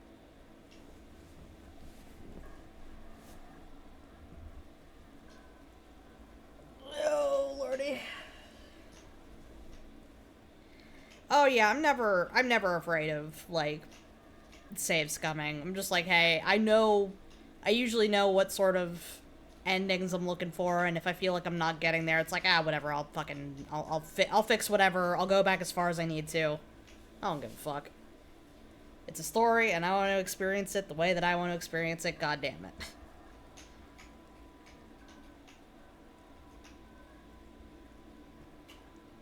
Interesting. If only I'd come up with that idea. He doesn't seem to hear you, looking south toward the traffic jam instead. The machines are silent. Thanks for stopping The by. engines are all turned off. We should keep our eyes open around the traffic jam. See whether anyone strikes out as a potential suspect. Seems prudent, no? Yes, prudent. Mm-hmm. How old do you think these tracks are? A week, maybe? 7 days would fit the time frame provided to us by the caller, who reported the hanging. It is not impossible. How do you know? I pulled last week's forecast for coastal Havashon. 7 days below freezing. The day before, the day of his hanging, was the last warm day. Correct again. Sub-zero temperatures would preserve the tracks in a good state. The commotion here could have taken place a week ago. What do you think happened here? What do I think? A mob of people brought something heavy to the tree. One of them was carrying the victim. They shuffled around, especially under the tree. Then, after hoisting him up, they stood in a semicircle facing his direction. At first glance, this appears to be a lynching. Indeed. They all stood in a row here and looked at the tree.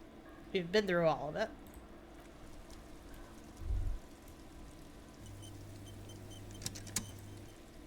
What is this thingy over here? The winch mechanism has been oxidizing for some years. Mysterious door.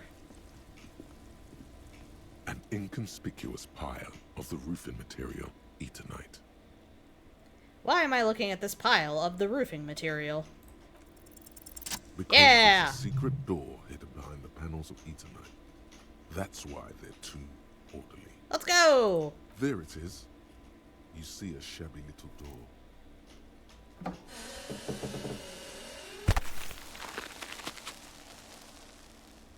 Hell yeah.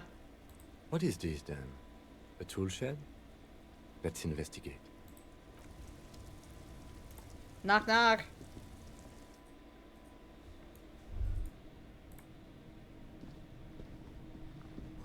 An empty tube of magnesium supplement.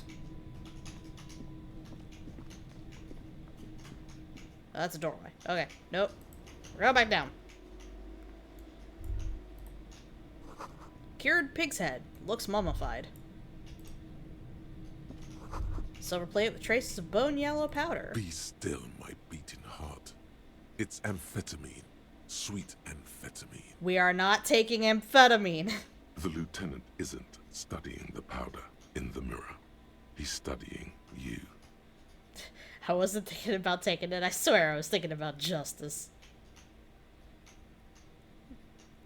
Let's go with someone has taken narcotics here. Perhaps the police should interfere? Perhaps not. This is below our pay grade, detective. However, see that ladder there? It's probably another way into the industrial harbor, no? A secret path the local kids use. Are the kids taking amphetamines? The poster says, get out of the way or get fucked up.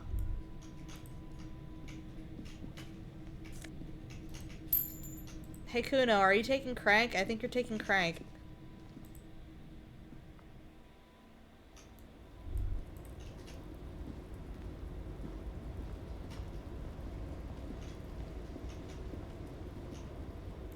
Oh, I'm taking the long fucking way.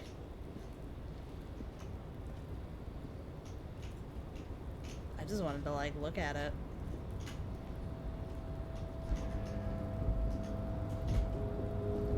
Looks like someone left his tarpaulin cloak hanging on the railing here. Look, Lieutenant, someone left his cloak behind. Yes, it's probably yours. It bears the RCM insignia, and you have a habit of being careless with your equipment. You could probably make the jump. You look like you've done some track and field in your day.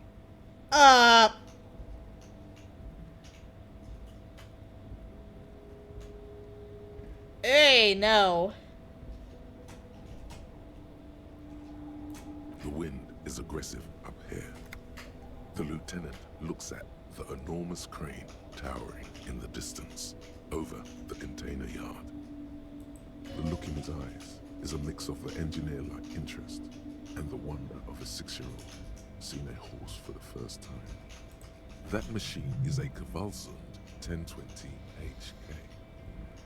Kvalsund 1020 HK. Is it? Kvalsund makes a lot of heavy equipment, but this is phenomenal, even for them. But I digress. We were focusing on your cloak here. Do you really think this cloak is mine? Should I go for it? Jump? The cloak? I do think it's yours, yes. As to whether you should go for it? Well, it doesn't seem too dangerous. 2-meter stops. Whenever you're ready to do it, I'll be right behind you. The cloak looks like a bag of goodies floating in the wind.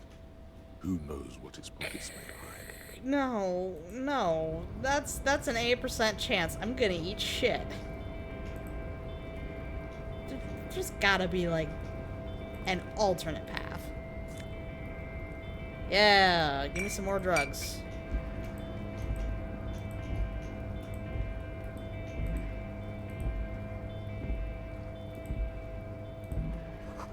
This doorway is gonna collapse soon. Thankfully, it didn't collapse right when I fucking walked under it. Postcard Grand Coron 37.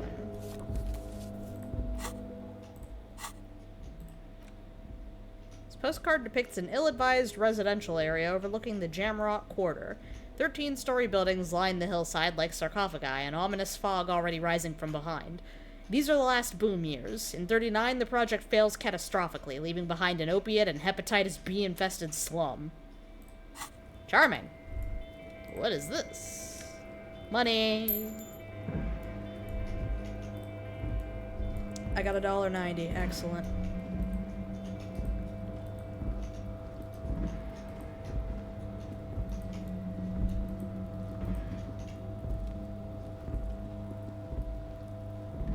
These barrels are half full of rainwater.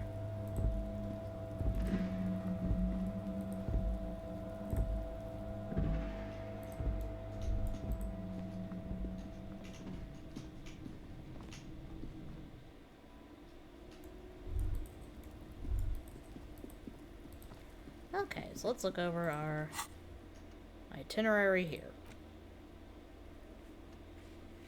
Oh, okay, so I do have to try to keep myself from fucking throwing up. Alright, hey buddy. There he still is, looking right through you. Ain't no way. With his white eye. The smell is repulsive. It pushes in from your mouth, more instant and more familiar than anything you'd expected. More fever than odor. It fills your mind, flushing. Let's just get it out there, buddy.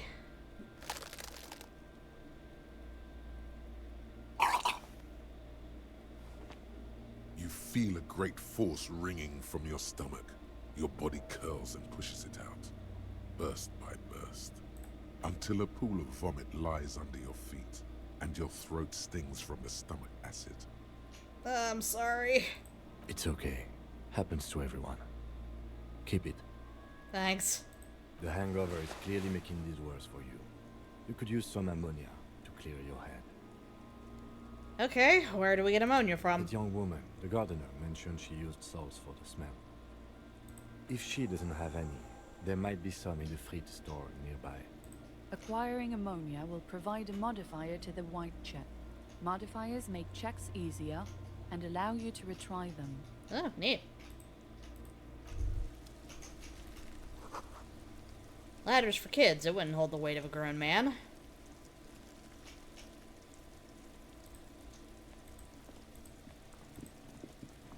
God is my witness, Cuno. I'm putting you in that fucking... in that garbage.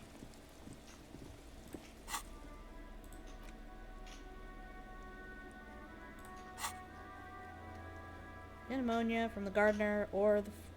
Why are... Seriously, though, why are there 3 T's? I hope I can ask somebody why there's 3 T's.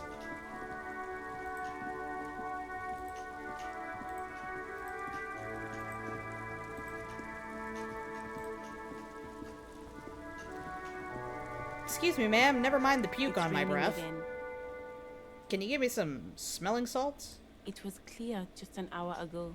Do you still have your salts? I think I could use some. Sure. I'm done with them. Go easy on that stuff. It gave me a terrible headache. Thank you. Ample ammonia. A thin glass tube wrapped in cotton netting, used to treat fainting spells.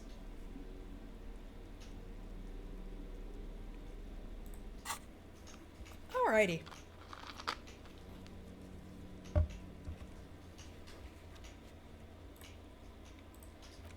So now let's go back to the body again.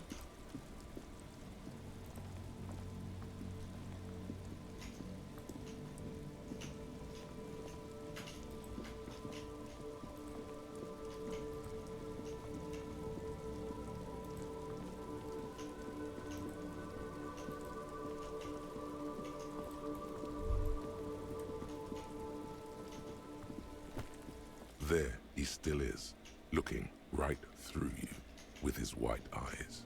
The body below is entirely dedicated to that core. The ammonia only makes it worse. The combination forces tears out of your ducts.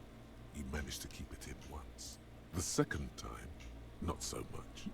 When the vomiting is done, your cheeks are wet with tears.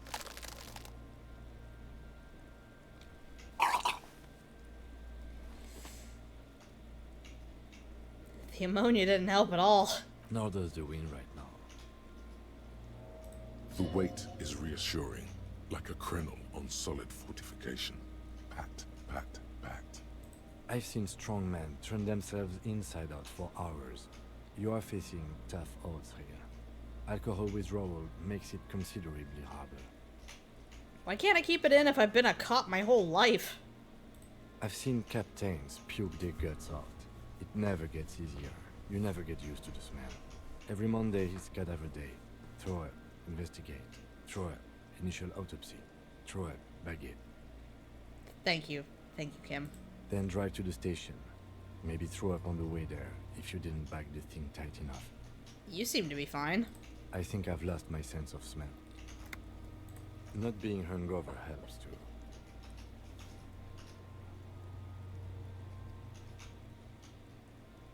Do it without me. I just can't keep it down. This is a 2-man assignment because it needs 2 officers to complete. I need your help. You need to get your shit together. Okay. You should go talk to the locals. Find something else to do while the wind changes. It's pretty bad right now. I got a new thought. Volumetric shit compressor.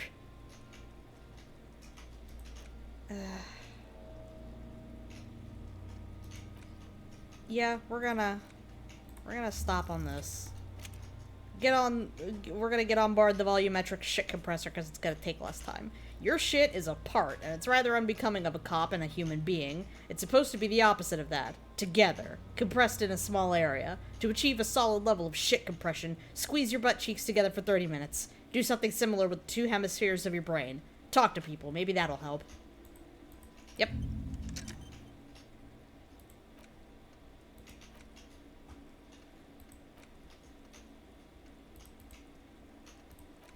also?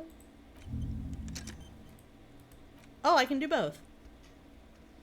Or is that, I guess it's more like a Q. But sure. Okay. You've gained a thought. When this dialogue is over, go to your thought cabinet and internalize it with special bonuses and effects. I'm thinking now. Give it half an hour. Get yourself together. Then come back and have another go. Okay. Equip and complete volumetric shit compressor thought. In the meantime, we're gonna report my badge missing. You need to report your missing badge to the 41st Precinct as soon as possible. The lieutenant said that you can use the radio in his motor car to call your station. Okay, we just gotta find the motor car.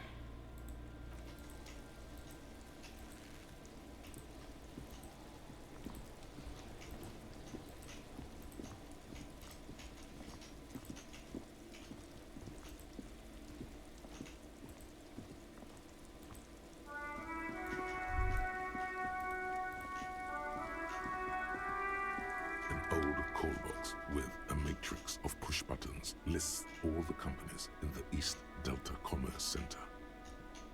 I see. This button looks new, but someone has removed the name card. Nothing happens when you try to ring it. Huh. This button looks new. It's probably not connected yet. An off-key melody starts playing after you ring the doorbell. Then a woman picks up the receiver. Cuno, please stop calling here. Grown-ups don't have time for your stupid games. Sorry, I was just trying random doorbells. I didn't have anything important. Please don't do that. Doorbells are not toys, and this one isn't even working properly. Please don't call us again. Thank you. A single beep indicates that the line has gone dead. We'll come back for this when we possibly have something that I need to call for. Meantime, need to find the car. That's a hell of a car. Before you stands a motor carriage. The bodywork is covered in blue and white livery, bearing the number 57. Vapor emanates from the large engine on the back of the vehicle. It hasn't had time to cool off yet. That's fucking interesting looking. This must be the infernal machine that tore you from oblivion. Let's open the door and then get on the floor. In the cabin, you are welcomed by a set of steering levers, a radio microphone on a hook, a pull-out toolbox under the seat, and the soft glow of the fuel preheater gauge. Let's pick up the radio. The frequency tableau lights up, and the green button labeled Prime Line glows like a feline eye. And then you hear something. The soft purr of electrical kittens, radio waves cast far and wide over the metropolis. A woman's voice greets you through the static. This is Precinct 57. Hello, Lieutenant. How may I assist you? Hello, Alice. Please assist our colleague from the 41st Precinct here. I'm putting him on. Operating the radio is easy. Just be confident. You've probably done it 1,000 times. Come in, Delta 10. This is Firewalker copy. Hi, Alice. This is the officer from the 41st Precinct speaking. Nice to meet you. This is Officer Alice Demetri, Precinct 57. How may I assist you? Under the green prime line, a yellow saved button catches your eye. You wonder what the lieutenant's default radio station is. Could you connect me to the 41st Precinct? I have something I need to report. Just a second, officer. 10-2, 10-5. This is 41st. Come in. Over. A scrawny old man sits in a dusty cubicle, smoking, with a large white rectangle sewn on his vest. In front of him is a box-shaped apparatus with an array of wires and antennas. The radio switchboard. The man uses relay code. You got this. You're a cop, and cops know relay code. Yeah, 10-4 Station 41. I got an urgent business, over. 10-4, message received. 10-5, relay message. What's your status? Over. Just reporting in, over. 10-18, state your message, sir. I need to report my badge missing. 10-9, over. My badge, I can't find it anywhere. Basically, it's gone. 10-4, message received. This is a very serious situation. I need to 10-22 the captain. Over. Is it him? What does he want? Says he lost his badge and needs to report it. He what? He lost his badge? Hey, who is this? This is Communication Officer Jules Pidieu, sir. Over. No, the other one. You mean your partner? Over. What is he saying? He's asking who you are. I'm his goddamn partner. It's your partner, Satellite Officer Vitmar, sir. Over. Did he lose his memory along with his fucking badge? Who lost his badge? Dick fucking Mullen. Who do you think? It's Officer Dick Mullen from the bestseller Dick Mullen and the Lost Identity. Dick Mullen is not your name. It's the name of a fictional detective who would not lose his badge. Defend yourself. Immediately. They're laughing at you.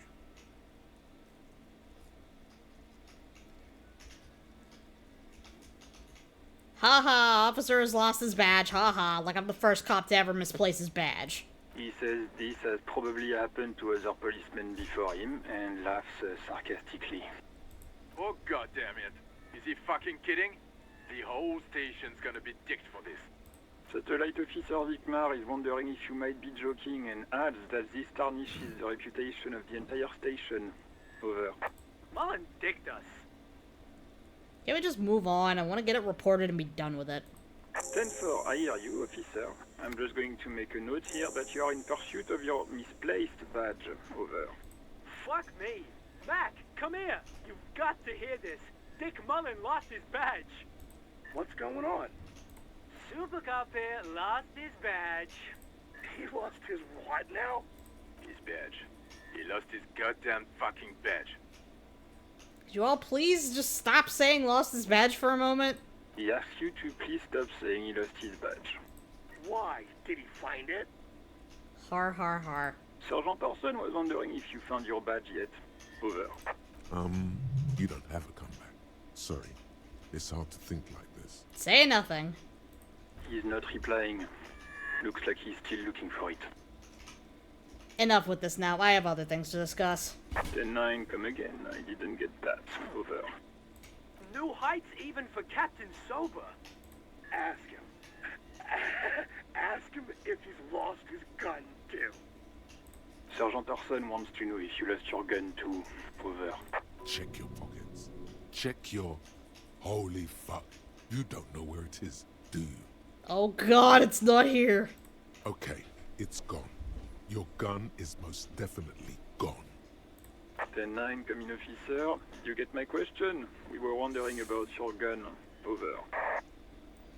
Fuck it, I need to regain face. I'll take those odds. Come on, evens. Even Damn it. before you can get the words out, everything gets scrambled in your brain.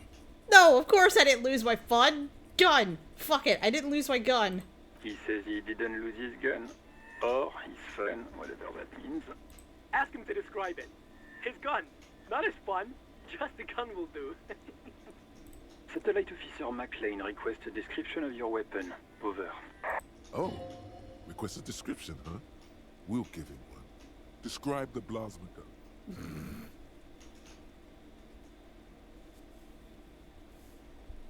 Fuck it. For starters, it's massive. Got flared cooling vents along the front and hydrogen flasks sticking out too. 10-9, come again, please. Over. It's got a magnetic accelerator, an arc that accelerates the energized ball of periwinkle blue hydrogen-based plasma at near light speed. I'm going to need to put you on speaker for a second. Over. In contact, it detonates with the power of a dying star, erasing every living thing from existence. Oh, and did I mention it is dripping with sexy blue plasma? The officer is describing his genitalia in exaggerated terms. Over. Host in heaven. Did he lose his gun and his mind? Dear God, he lost his gun? Oh my, I can't. This isn't really a laughing matter. Mac can face a giant of Coco Nur by himself, but Disco here made him piss his pants. Oh, I can't. Fuck. He lost his ass. He still got his wiener. I'm not going to. Ask him. Sergeant Orson here is wondering if you are still in possession of your genitalia. Over. I left it at his mama's after I fucked her ass all night. Tell him that. That's a negative. Not going to say that. Over. What's he saying? Share with the class. He said he sodomized your mother. The prick ate Mama's vanilla waffles at the captain's birthday party. Some nerve he's got. Sure her vanilla waffles were the only thing he ate? Shut up, Chester. This isn't funny. This is my mom we're talking about. Tell him to apologize right now. Sergeant Orson requests that you apologize for the claims that you made about his mother. Over. Hey, if you don't like the fallout, maybe don't fuck with the Firewalker. Mac, he says you shouldn't have antagonized the Firewalker in the first place. Who? Satellite Officer V. Firewalker. I'm afraid he might be referring to himself as Firewater, sir. Firewater? He's lost it. Fuck it. Tell him to find his goddamn badge and gun. That's the only thing that matters. Satellite Officer V. I heard him and I'm on it. 10-4, affirmative. Officer is in pursuit of his firearm. Oh, God, Officer, do you need further assistance? Over. I am in dire need of financial assistance. 10-4, I hear you. I don't have the authority to grant your request, but... What does he want now? He's asking for money. Is he fucking kidding? I don't think he is. Don't give that asshole anything. He's just gonna drink it all. Right, that's a negative on the additional funds, sir. Over. It is paramount to the investigation that you grant me more money. He says it's important to the case. He isn't getting a red cent. You can tell him that. Request denied, sir. Please, I'm begging you here. I don't even have a place to sleep tonight. He says he's in trouble. Doesn't have a place to sleep. Well, I guess he'd better crack the case before sundown then. Vigmar said... Enough, officer. This begging is below your dignity. Okay, I heard you. No funds. Anything else, sir? Over. 10-10, transmission completed, standing by. Over. Roger that. 10-10. Over and out. 18 kilometers to the south, in the 41st Precinct's relay booth, a small crowd has gathered around Communication Officer Jules Oldboy Pidier. Around a dozen cops. The small room is filled with cigarette smoke, abuzz with laughter, when Officer Judith Minot enters. Her left arm is in bandages, and her hair trimmed short. What is going on here? Did something happen? What happened is my partner made contact. It's not good. He's lost his badge and his sidearm. He seemed confused, delirious even. Mac, the torso Torson, is finger-fucking his fist, laughing hoarsely and apparently telling some dirty story to his partner, Chester McLean, near the entrance. Yeah, Mullen was fucked, alright. Sounded fucking drunk to me. Yeah, Mac's right. This was some gnarly shit there. I mean, before he started begging for money, it was... Enough! None of this is funny. It's fucking sad. That's what it is. Oops. He's a cop. He's one of us, goddamn this. We must help him. Yeah? How do you fucking plan to do that, huh? Get him off the drink? Go jogging with him in the morning and get him on carrot juice? He's a lost man. I just know we can't give up on him when he's at his weakest. He wouldn't. Mac, man the door. You know what he told me? I don't want to get better. I want to get worse. Those were his words. This shit does not leave this room. Not a word of this to the captain.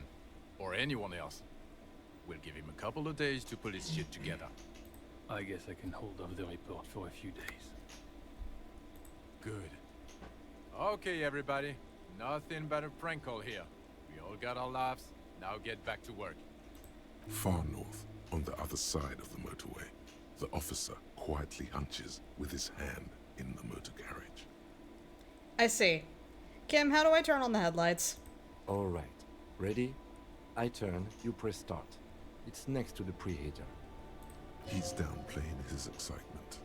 The lieutenant is more than happy to show off his precious carriage. Engine start! The dashboard lights up with orange glow. The rounds per minute gauge jumps, and the engine of the Caprice Canadian comes to life with a whiny growl. Let's turn on them headlights. The lights unfold with a little click, casting electrical light onto the ground before the vehicle. There you go. I'll turn them off from the remote once you're done.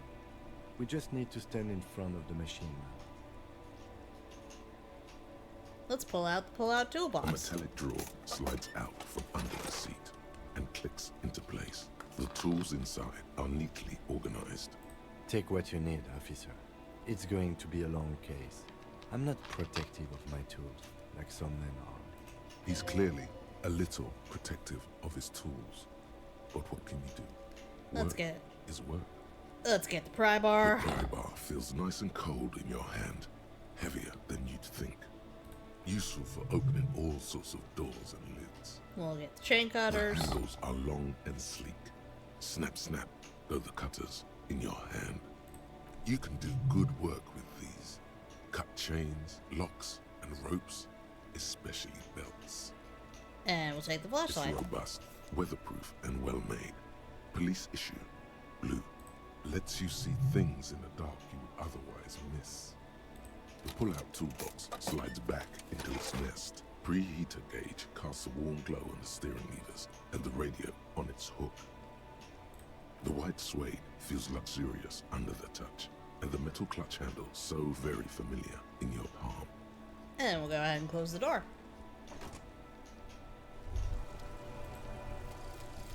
Volumetric ship compressor.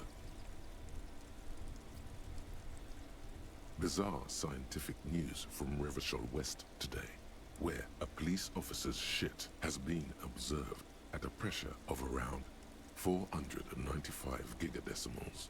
These metallic hydrogen levels of shit togetherness were thought to exist only at the center of collapsing stars, not law officials. It remains to be seen how long the shit singularity lasts. I wanna specifically whoever wrote this, I hope they got paid very, very well. This is the greatest description of getting your shit together that I've ever seen in my fucking life.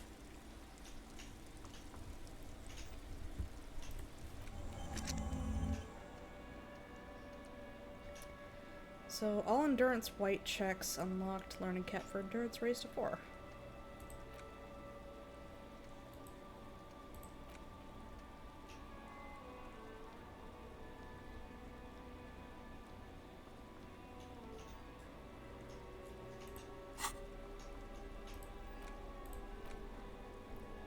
The red-tipped cry bar is Carson T Heavy Duty engraved just below the handle. It is satisfyingly heavy, and perhaps one of the most useful tools to carry around. The meanest looking pair of cutters you have ever seen, made in Gottwald by Walsherm Werkzeuge. No chain, wire, nor barbed fence will ever stand in your way again. They look hungry, ready to chew steel. And a police flashlight bearing the logo of Grundstellung Rau. The small dynamo packed inside this handheld illumination device theoretically gives you the ability to produce a tiny amount of electricity anytime, anywhere. Neat. Alright. Okay, so now I can go attempt to inspect the body. Again. Well, but first we do have to stand here. As you hold your ledger's clip under the headlamp, an iridescent hologram appears. A street grid and the veins of a great river. A familiar sensation washes over you. There she is. Revachol West. Around the borders of the watermark are dozens, no, hundreds of micro-perforations. Let's look at perforations. There are many of them, and they are divided into 3 separate rows. Tally up the different rows. The first row has 18 dots. What about the next one? The next is the longest. It runs all the way around the border, and then some. Count them. There are so many, it's hard to count. More than 150, at least. Maybe even 200. What about the last row? The last row has 3 perforations. 3? That's it? That's it. Hey Kim, what do all these holes mean? Those are perforations. They represent your record as an officer of the RCM. They are your statistics, as it were. I should have guessed you'd keep a record. Officers often do. Let's take a look. The first row represents your years of service. 18 years. Okay, not bad at all. What did you do before you volunteered? I walk the land telling whores and liars of the end to come. There are 9,855 days remaining. Wait, 18 years I've done this? That's what it says. I might have guessed even longer based on your age. What did you do all those blissful years of your youth? I feel like I just went around apologizing all the time. Maybe you were a diplomat, or in PR. Doesn't matter, I suppose. Let's move on, shall we? This next row, the one that wraps all the way around, is your number of closed cases. Closed is good. It means finished. You've got, let's see. Wow, more than 200. Is that a lot? It's quite a lot, even for someone who's been on the force for nearly 2 decades. Usually, clearing more than 10 cases a year puts you in the 90th percentile of all RCM officers. I used to be good. That's some solace, I guess. What's the last number? Right. Those are your confirmed kills. You've got precisely 3 perforations there. So I'm a killer. For an RCM officer, especially Precinct 41, which is in the Jamrock Quarter, it's rather tame. I mean that in a good way. There are certain officers who treat their kills like some kind of ghoulish game. If they do happen to solve a case, it's usually by accident. But it seems as though you are, or at least were, one of the good ones. So we have that to be thankful for. Have you ever killed anyone, Kim? Yes. It's not a problem for him to state it, however. How do you handle the strain? Everyone has their own method of coping. Some more effective, or self-destructive than others. Personally, I find it helps to keep up a few hobbies. Like what? Oh, this and that. Let's not get into it now. Maybe I should find a hobby. Why not gardening? You've already got the gloves. It's meant in earnest. Please don't mistake it for a jab. Thanks for this. The lieutenant nods. The rectangular watermark is overlaid with the logo of the RCM, and yet the major arteries of Revachol are all recognizable. They shimmer in the Kanema's headlights. Where are we on this? Let me see. Right here. I'm sure I've seen worse. Oh yes. Coal City. Le Royaume. The burnt-out quarter. Okay, let's go. Right. I'll go turn off the lights. You can now see your statistics on your journal page, to the right of the task description.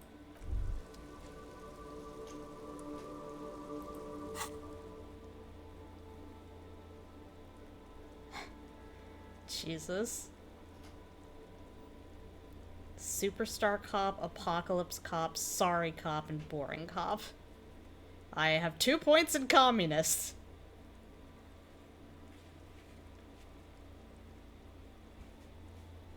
Alright.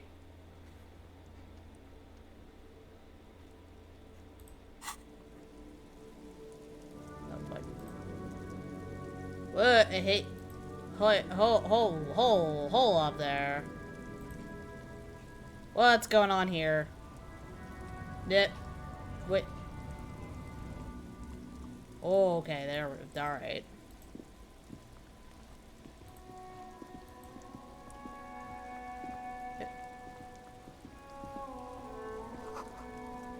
Pigs go home. The street name is legible.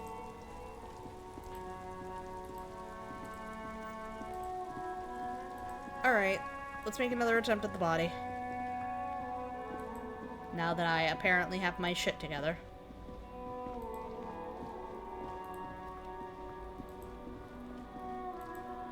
Goddamn, kids. You don't have anything better to do?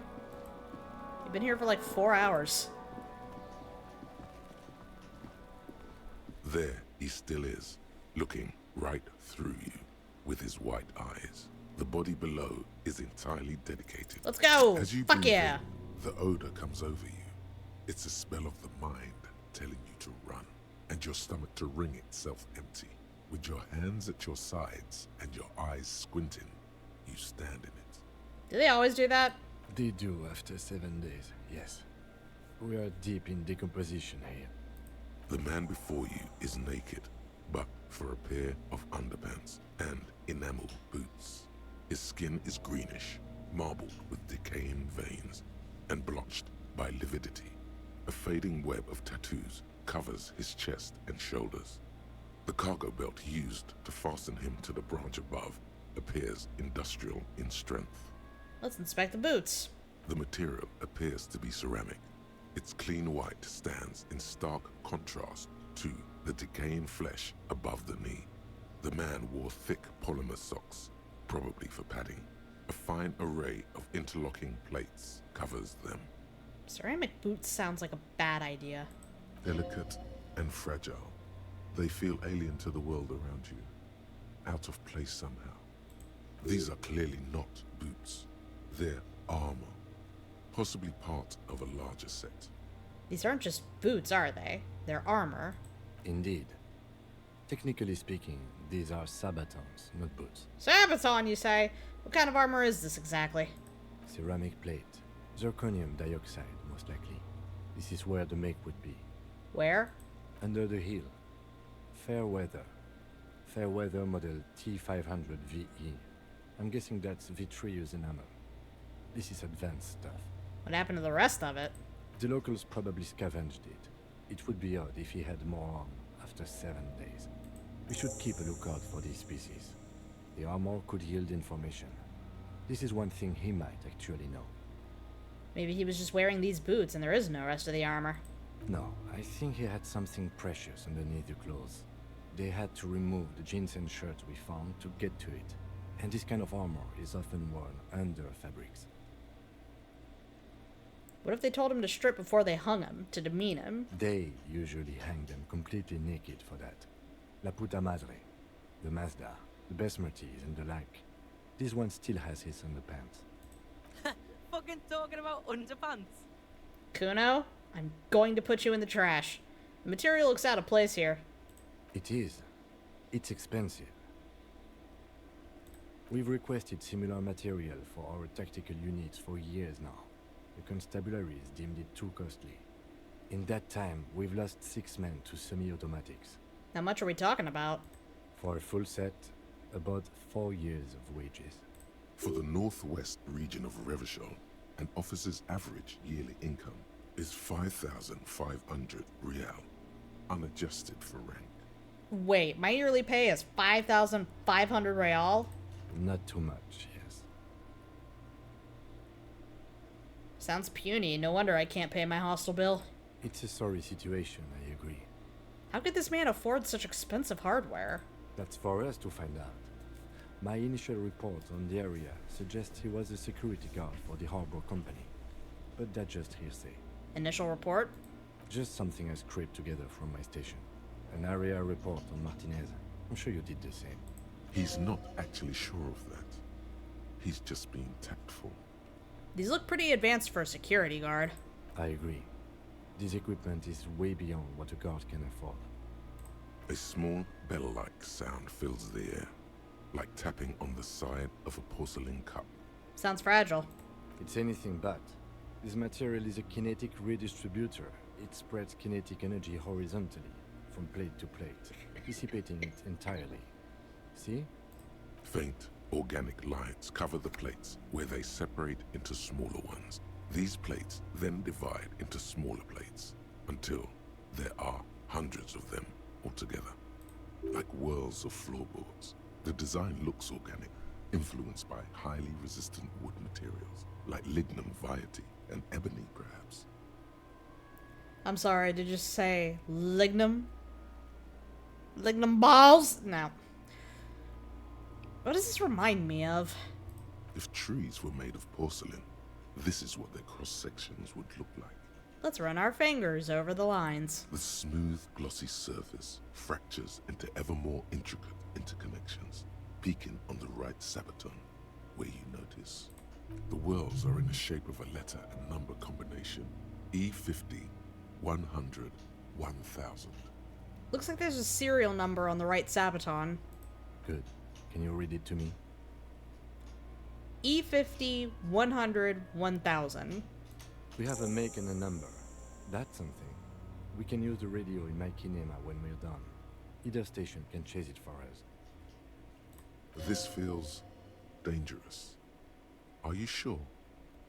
Let's get it. The stench fills your nostrils. As you push downward, an ominous creaking sound comes from above. Stop! Oh. Pig's gonna pull his head off. Brutal! What's wrong with you, asshole? Why's he letting go, Cuno? I don't know, baby. I don't know why he's such a... Officer, if I may ask, what were you trying to achieve by putting on the deceased foot? I wasn't trying to pull his whole ass foot off. I just wanted to fucking see if I could get his boot off. The cadaver slowly twists on the cargo belt, his torso covered in tattoos, and extremities blotched pink and blue. God. The hangman's knot is pulled tight by the weight of the corpse below. Yellow, hard-edged polyester cuts into his neck. Above, a sliding buckle ties the belt to the branch. This is a steel-reinforced cargo lashing belt, big brother of the regular cargo belt. It's used for tying cargo under 6-rotor airships.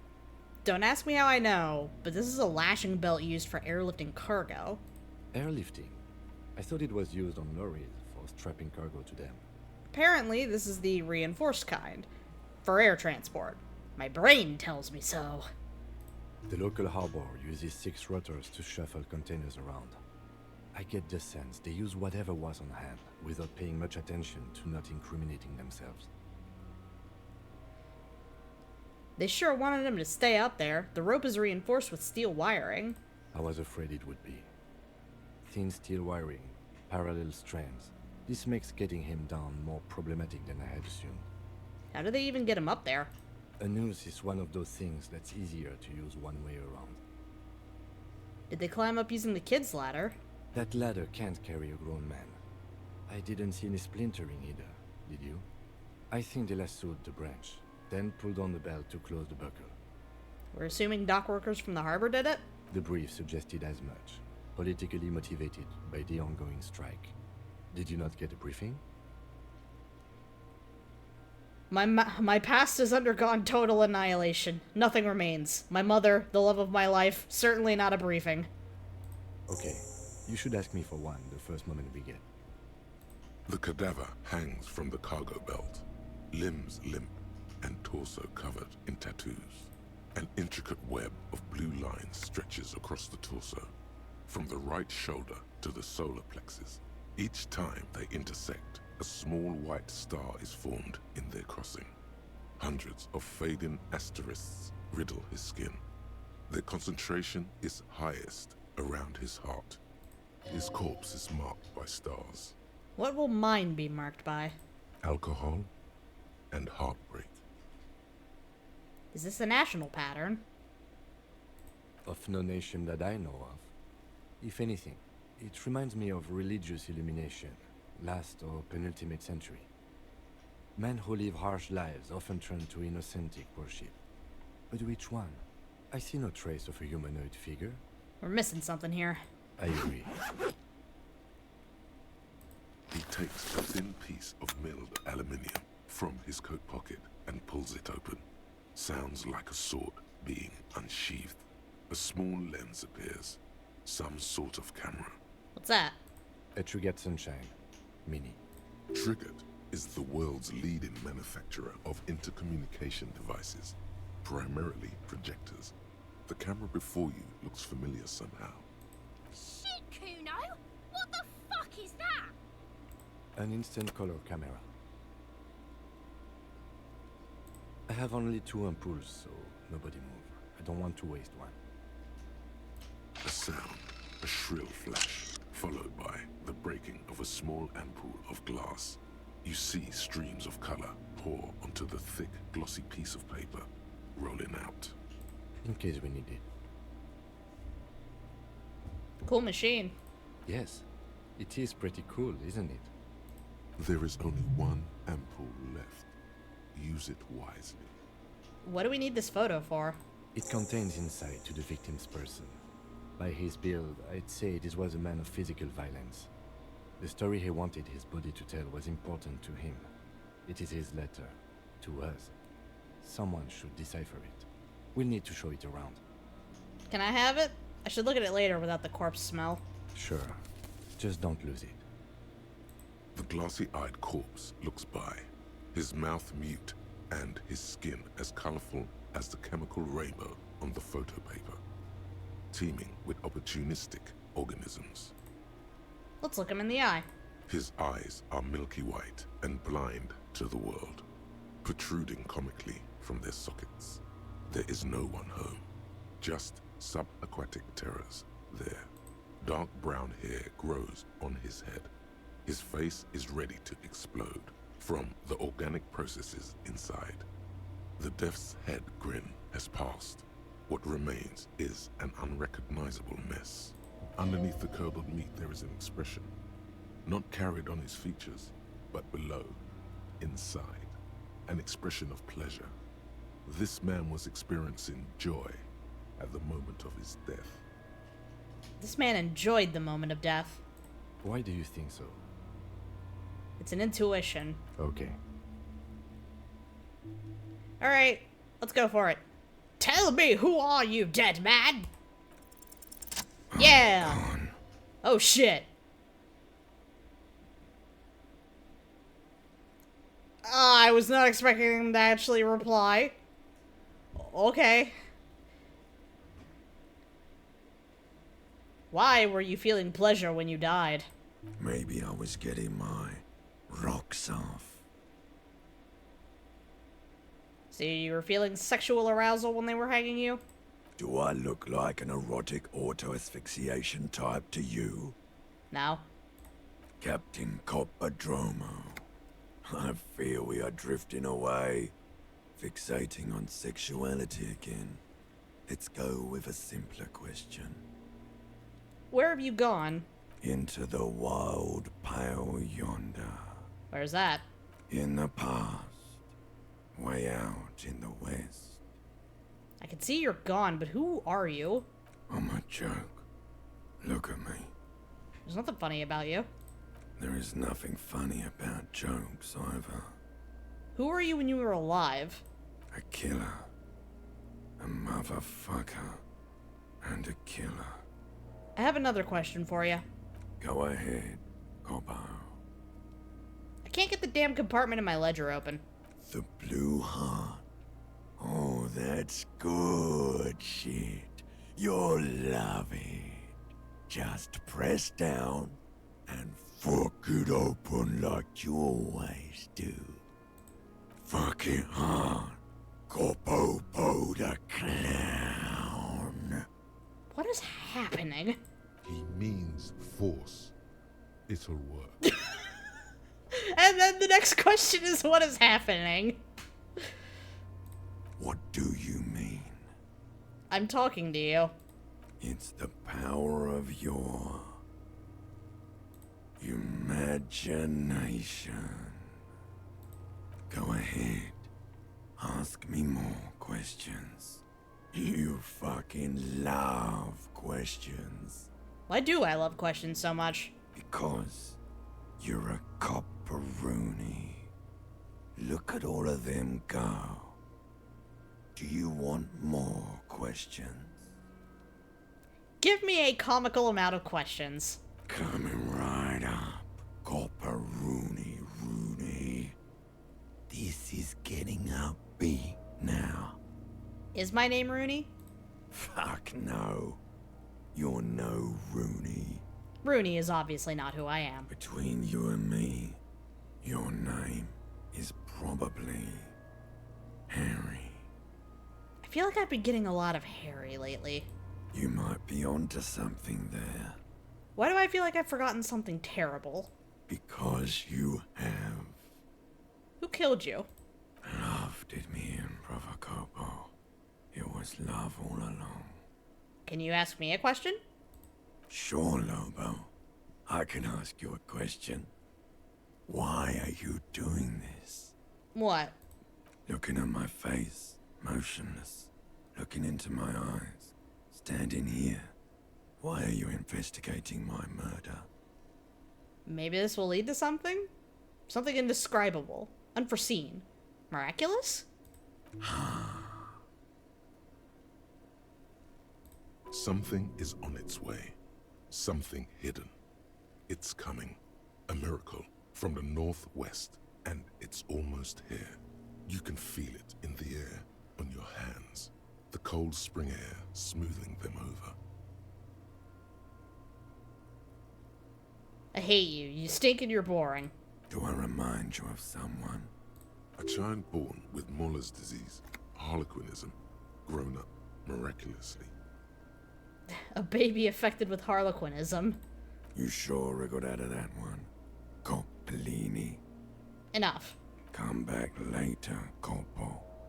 Amuse yourself with my frank manners and my memento mori features. If possible, also, see me in your dreams. So how do we get him down? Are you sure we finished the preliminary examination of the cadaver? We might miss some of these things once he's done. Oh, yeah. We'll step back. The cadaver slowly twists on the cargo belt.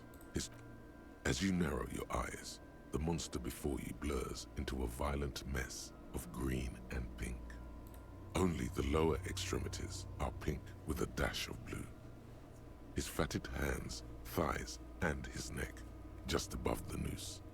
The rest of the corpse appears dark green in the cold spring air. I'm squinting, Kim. Why am I doing it? How should I know why you are squinting, officer?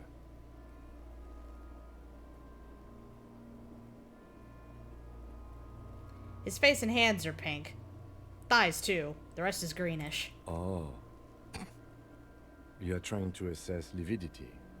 The monster comes back into focus, an explosion of color, coursing with dark marbled veins. His stomach appears pregnant with something. Black liquid streams down his thigh and onto his boot. So, what do you think? I think he's dead. Something's coming out of him. A pool of blood and feces has eaten into the frozen mud below the man's feet. Purge liquid is dripping into it, drop by drop. The victim appears to have contained no more than half a kilogram of digestion at the time of death. The fuck he's saying? Talking about shit.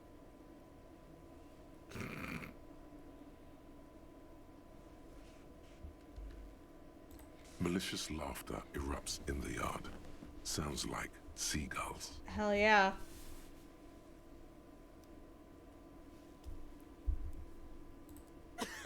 Big said he's a... The lieutenant's face is made of stone. He's beaten up. See the bruises? I do. Most of them are post-mortem. Maybe even all of them. The delinquents have made our jobs harder with their little sport. Stop talking in riddles, coin slot. It means you fucked him up good, Cuno. Fucked him up brutal like. I don't know what to think. What do you think? I think he was upright immediately after death. Blood has gathered in his hands and feet, and his neck. The noose acted like a tourniquet, keeping the blood in his head. The hypostasis here is in tune with the hanging. That's what I think. Could it still be he was moved after death? There's always a chance. We should check for ligament marks on his neck to see if they're in tune with the belt. We'll have to get him down first. But there is no breath to catch. Only the cadaver filling the air and your nostrils. He slowly rotates before you, decomposing. Yep, the preliminary examination is done. Let's get him down from there. The steel-reinforced belt presents a unique challenge. I brought chain cutters, but I don't see a good angle of approach to the belt. The cadaver is a good 1.2 meters up. Neither one of us can reach the belt without assistance. And even if we do, there's the question of cutting the airship strength material. Let's see. Maybe we can ask for help from the harbor? I was really hoping we wouldn't. The Union appeared to be suspect in this case. It seems like a dangerous route to go down. Yeah, but what other options? The corpse twists on the belt, like chicken on a skewer.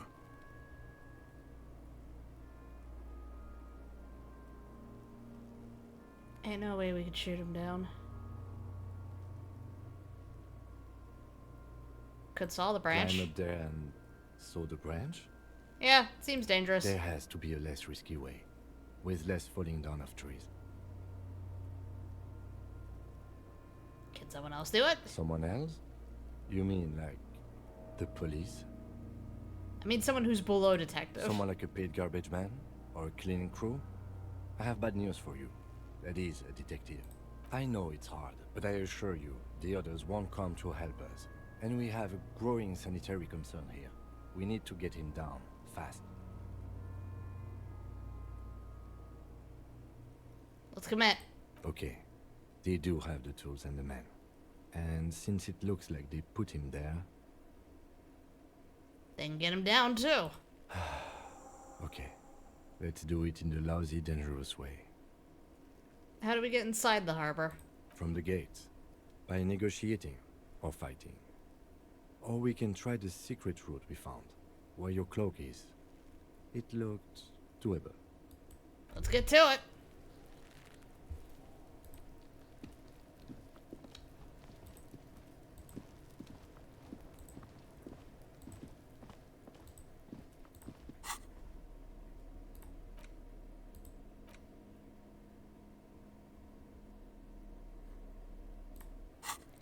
Alright, so let's see here.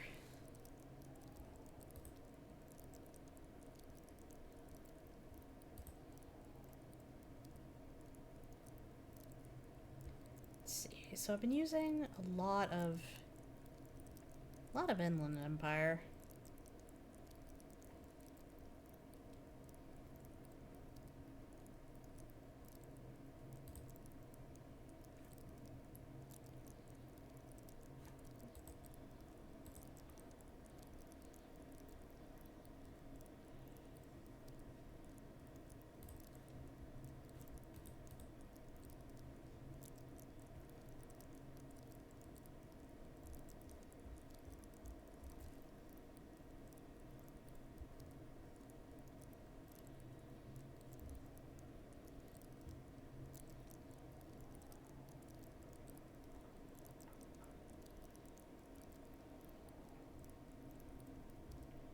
Only boring people will invite you to their dust parties.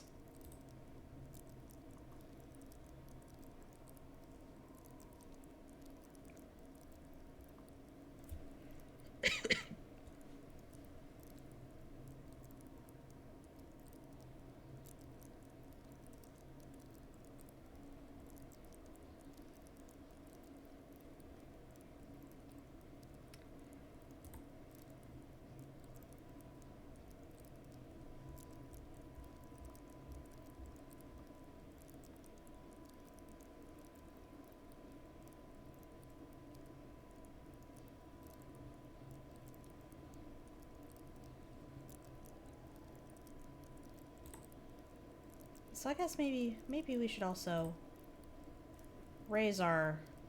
We should raise some of our lower ones a little bit. We don't want to get too terribly high, but not too low either. Let's see. Call Sylvie using Kim's shortwave to ask whether she made the call.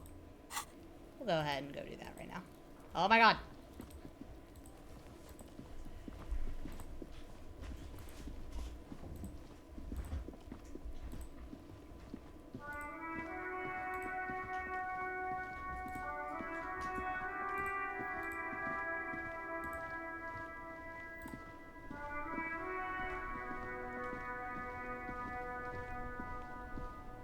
Inside, you see a set of steering levers, a radio microphone, a pull-out toolbox, and the soft globe. This is Precinct 57. How may I assist you? I need you to connect me to a civilian, a Sylvie. She may have reported a murder.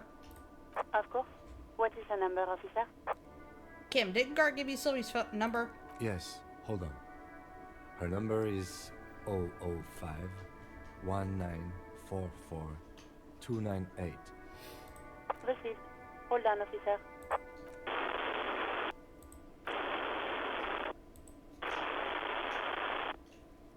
I'll be patient. Lieutenant Kitsuragi slowly begins to tap a little rhythm with his right foot. Quite a lot of time has passed.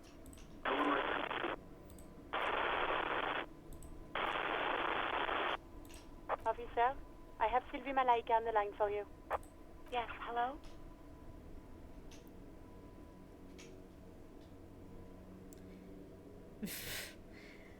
Hello, this is the police calling. I have some questions for you about your last days at work. Oh, right. Hello, officer. What can I do for you? You can hear resentment in her tone. She's not thrilled to be talking to you again. You quit your job at the Whirling. Why? You mean, why did I leave the bar? Honestly, I'm not really comfortable discussing it with you, sir. Wait, why aren't you comfortable discussing it with me? Let's just say I left because I needed to get away from someone. Get away from whom? You know whom. You think you hear a sliver of accusation in her words. Don't be paranoid. She's obviously talking about someone else, not you. You mean me? You needed to get away from me. I really don't want to talk about this. Let's just forget about this, okay? Alright, I won't push you on this. Are you ever coming back to work? Maybe, I don't know. I just know I have to take some time off right now. Was it you who called the police? No, not me. Do you know who made that call? No, sorry. I don't. Not a lot of people have phones around here. Copper thieves take the wires. People don't have the money to have the cables put in again. They use the Union's phone, or the one on the coast. It was someone else. We'll find them sooner or later, officer. It just might take a while. But why didn't you call? Didn't the corpse behind your workplace bother you? What? Of course it bothered me. But I thought the Union already knew about the corpse. What does this Union have to do with anything? No one calls the police. The Union would get angry. What do you mean by that? You know, what the Union says goes. People listen to them and they take care of their own, which is like everyone here. Garbage. Wait, Kim. Is she speaking the truth? The Union is the law around here? Legally, no. In reality, yes. Martinez is de facto policed by the Dock Workers Union. Words are not necessary to feel the lieutenant's discontent for the situation. Looks like there's a limit to my authority, then. Mm-hmm.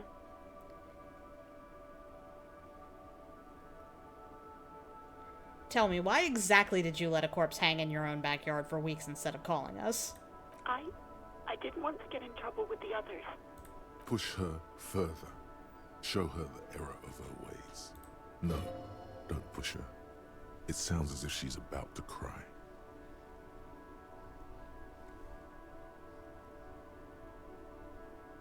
Let's see. What others? The other people who live around here. Local people. I didn't want trouble. Her voice is resigned and weak. What trouble? You don't live here. You don't understand. Squealing is frowned upon here. Everything is dealt with, well, by the Union, internally.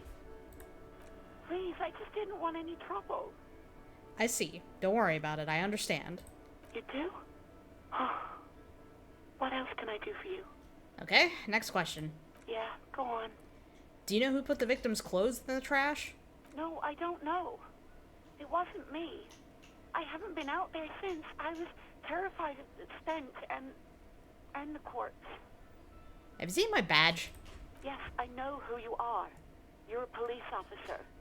The law. My badge is missing. Have you seen it anywhere? Oh. No, I haven't, sorry. Real policemen have uniforms too, by the way. Where's yours? Kim doesn't have a uniform and he seems real to me. He's in plain clothes, voluntarily. It's different from not knowing where your uniform is. Don't call me out. There are officers who wear the signature Perseus black uniforms to the highest ranks in the RCM and end up buried in them as well. Others do it more casually. Looks like you're one of them. Have you seen my gun? Please, no. Not this again. Everyone saw your cool gun, detective. I showed you my gun? When did it happen? You were trying to impress some people with it. Everyone was eating, and... And what? What did I do? You were waving it around in everyone's face, begging them to describe it. You said it calms you, and then you started making suicide jokes. It got pretty graphic. Jesus Christ. Some poor sod was trying to eat his pudding while you were screaming, spit flying, imitating the mercy shot right next to him. Spat some in his food. I don't think he touched it after.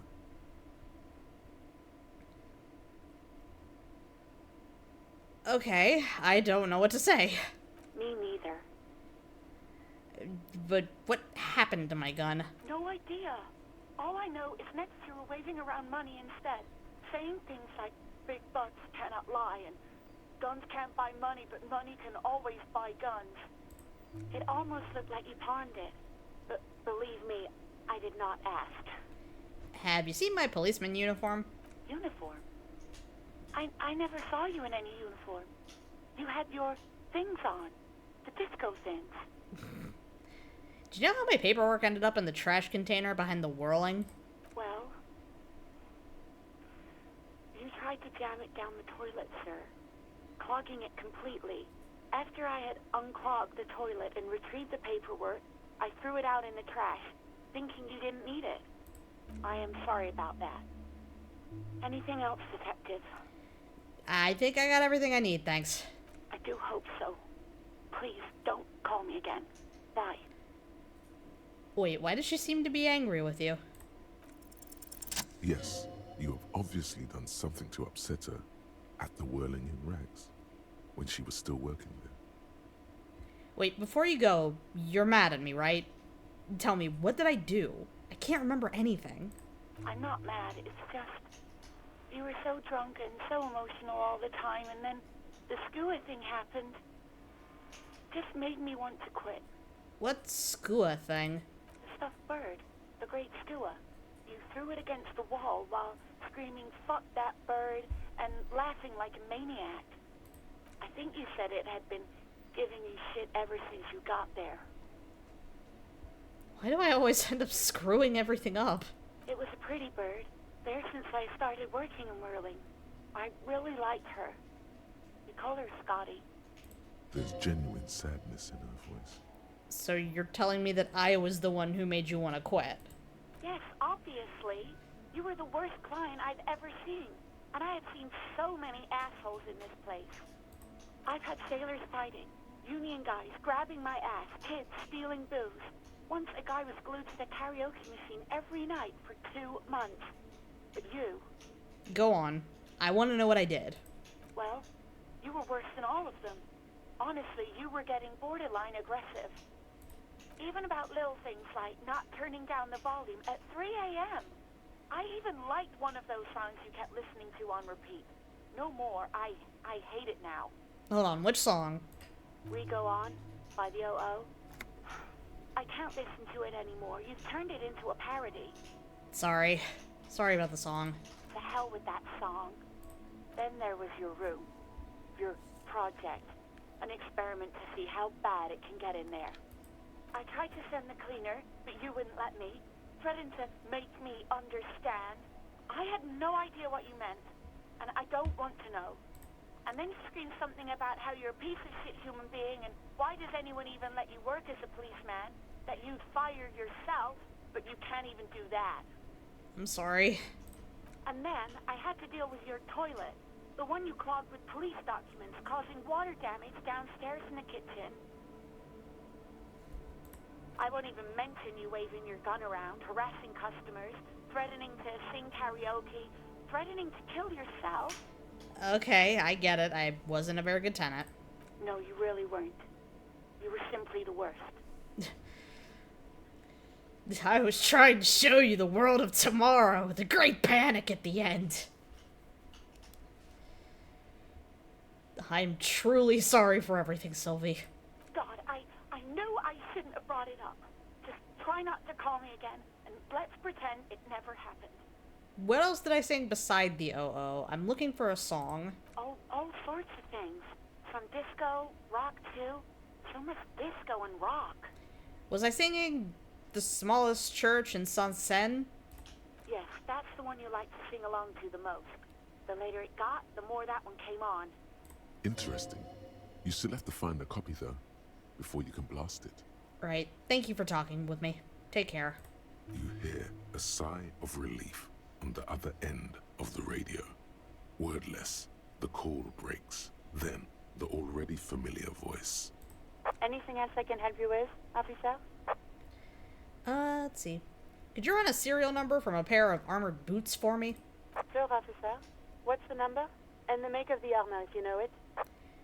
E50 100 1000. The make and model of the armor is Fairweather T500 VE. Got it.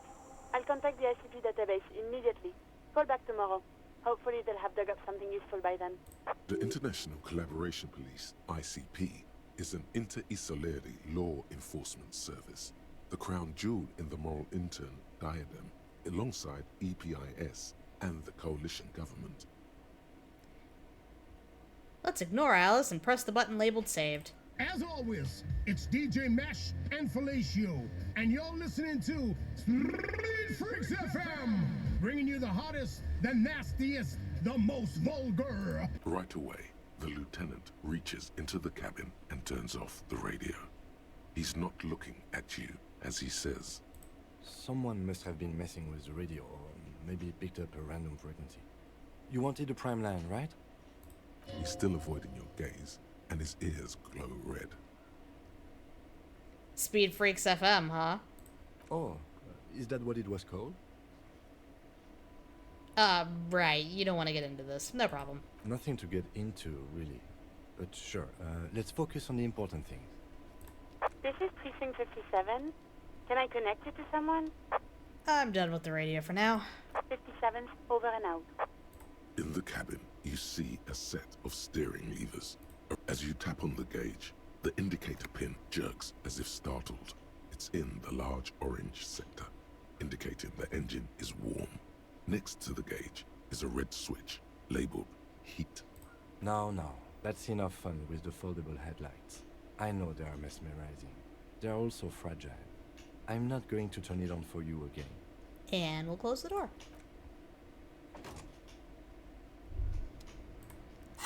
Hey. Let's go ahead and bump up my savoir-faire.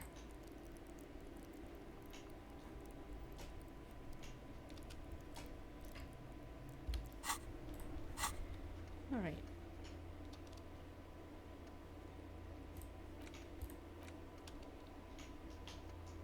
I think I'm good without drinking. I guess we'll go talk to Cuno. Oh god.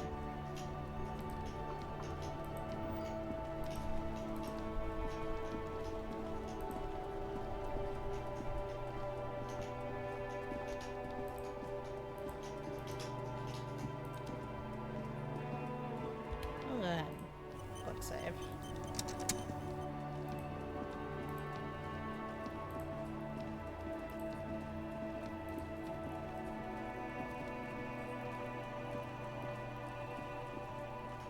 Does Cuno care?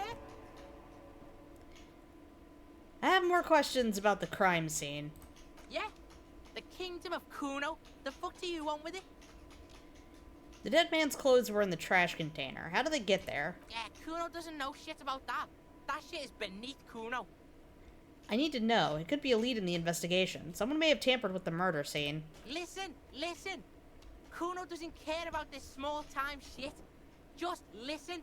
Cuno saw what you did there, dumpster diving. Sad shit. Cuno could hook you up with some sweet rags. Shit like Cuno's wearing. Your size, good price. 500 real. Alright, entertain me. What's so great about these pants? Pig, these are found modulars. Liquid fit, performance crotch, urban survival shit. Made in Mirova by scientists. Pants scientists. Believe it, you need this shit. These could drastically improve your chances of survival in the urban wilderness. But Coach Physical Instrument endorses these pants. They are tartan ready. They will also make you into an idiot.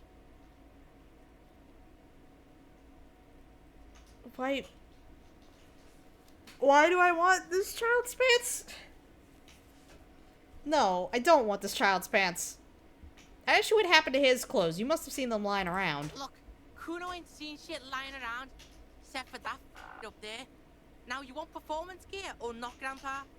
The lieutenant remains silent, but his expression couldn't say, "I told you so," any louder.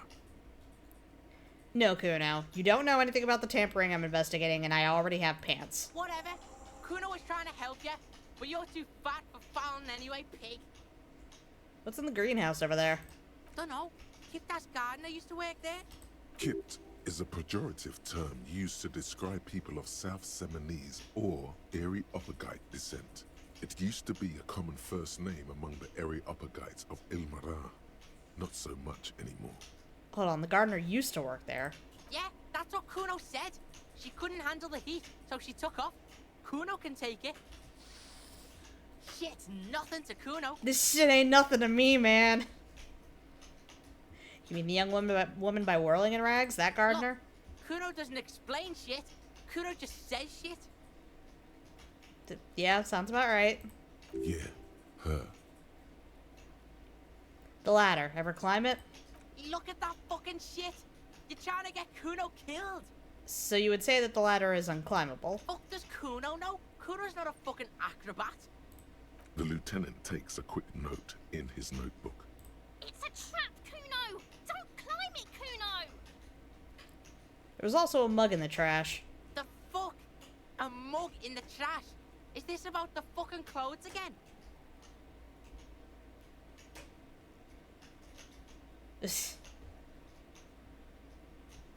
Yes, does this racist mug have anything to do with it? Yeah, Cuno sees where this is going. Cuno's got that fast brain. You saying you picked it after the mug fucker? Cause he's the clothes fucker? I can't hear you, Cuno! Speak louder, Cuno! That's exactly what I'm saying, Cuno. Someone has tampered with the crime scene, cleaned some of it up. Shit, that's tense. Someone's going to the beat-down basement, huh? Mug guy gonna get tied to the radiator. Cuno doesn't know who put that shit in there. And if he did, he wouldn't squeal. But if you find out, maybe you can... Stop turning into a pig, Cuno! They're trying to get you hooked on the snitching! Get away from my Cuno. Yeah, get your bacon shit away. Cuno doesn't like to be seen with the popo. Get your shit done and out of Cuno's face. Yeah, whatever. Cuno doesn't give a shit. You found Cuno's secret door to Cuno's secret shack. It was closed for 5,000 years. How the fuck did you get in? I phase shifted through the roofing material. Shit. Get the fuck out of here. You can't do that. He can't do that, Cuno. He's trying to fuck at you again. Pigs can't displace. Can't do that teleport shit. How did you like it in there, pig old boy? Cuno's got a lot of cool shit there, right? I found a plate covered with powder residue. Know anything about it? That's where Cuno gets his daily hit of electric. Cuno Shazam. Cuno rides the fucking lightning in there, pig. Kid, maybe don't take amphetamines? Bet you'd like to ride the lightning too, wouldn't you? You feel tired and old, but you could have that sparkle in your eyes. No, I don't want to ride the lightning. Oh, that? Cuno decapitates pigs. That's just a Cuno demo tape.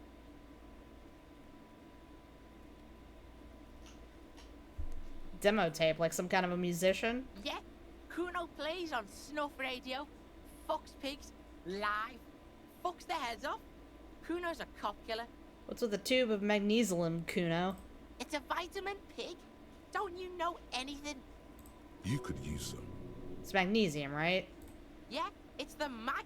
You fucking need that shit to stay on top of your game. Cuno goes through like a tube a day, rips mag like a motherfucker, and you could use a bottle. Oh, don't teach him, Cuno. He's gonna use it against you, Cuno. I know all about magnesium. I rock it all the time. You're not getting this, pig. It completely takes away the hangover. It's like you didn't do anything. Like you stayed home playing with your choo-choo. Fuck you, pig. Don't do mag. You're gonna OD and you're gonna fucking die. Is that my code up there? I'm pretty sure it's mine. Is it? You got pretty fucked. Cuno's surprised you've still got your head after all that. After all what? Don't sweat it, drunk pig. Cuno will keep your nasty secrets. Cuno's not snitching. He's saying you climbed up there. He probably saw you do it. I've heard enough Good of this. call, Pigmeister. Don't come and talk to Cuno about his kingdom. Cuno doesn't fucking care. Can I put her in the fucking... in the garbage? Cuno, the pig's getting pretty close to me. Come to snuff my shit out, I think. Looks like it's time for me to go, Cuno. Pig's come to take me in. I just want to ask you some questions. I'm going away for a long, long time, Cuno. Going away for life. What's going on there? Fuck are you trying to pull, pig? Child, converse with me. Murder was the case they gave me.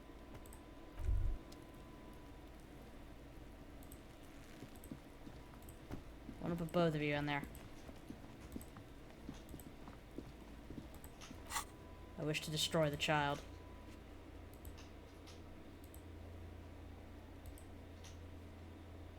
Well, I might be able to go get my tie now.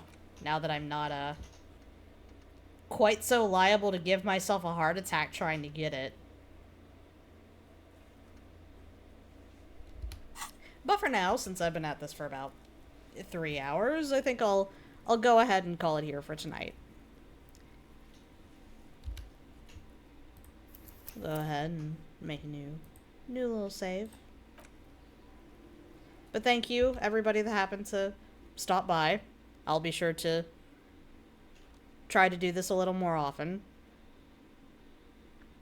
I know we mentioned on the last stream that eventually Blessed and I are going to try to continue backwards through the David Rage Cage and play Beyond Two Souls. I don't know when that's going to be right now, but that'll happen eventually. But thank you again for stopping by. We'll try to do this again soon.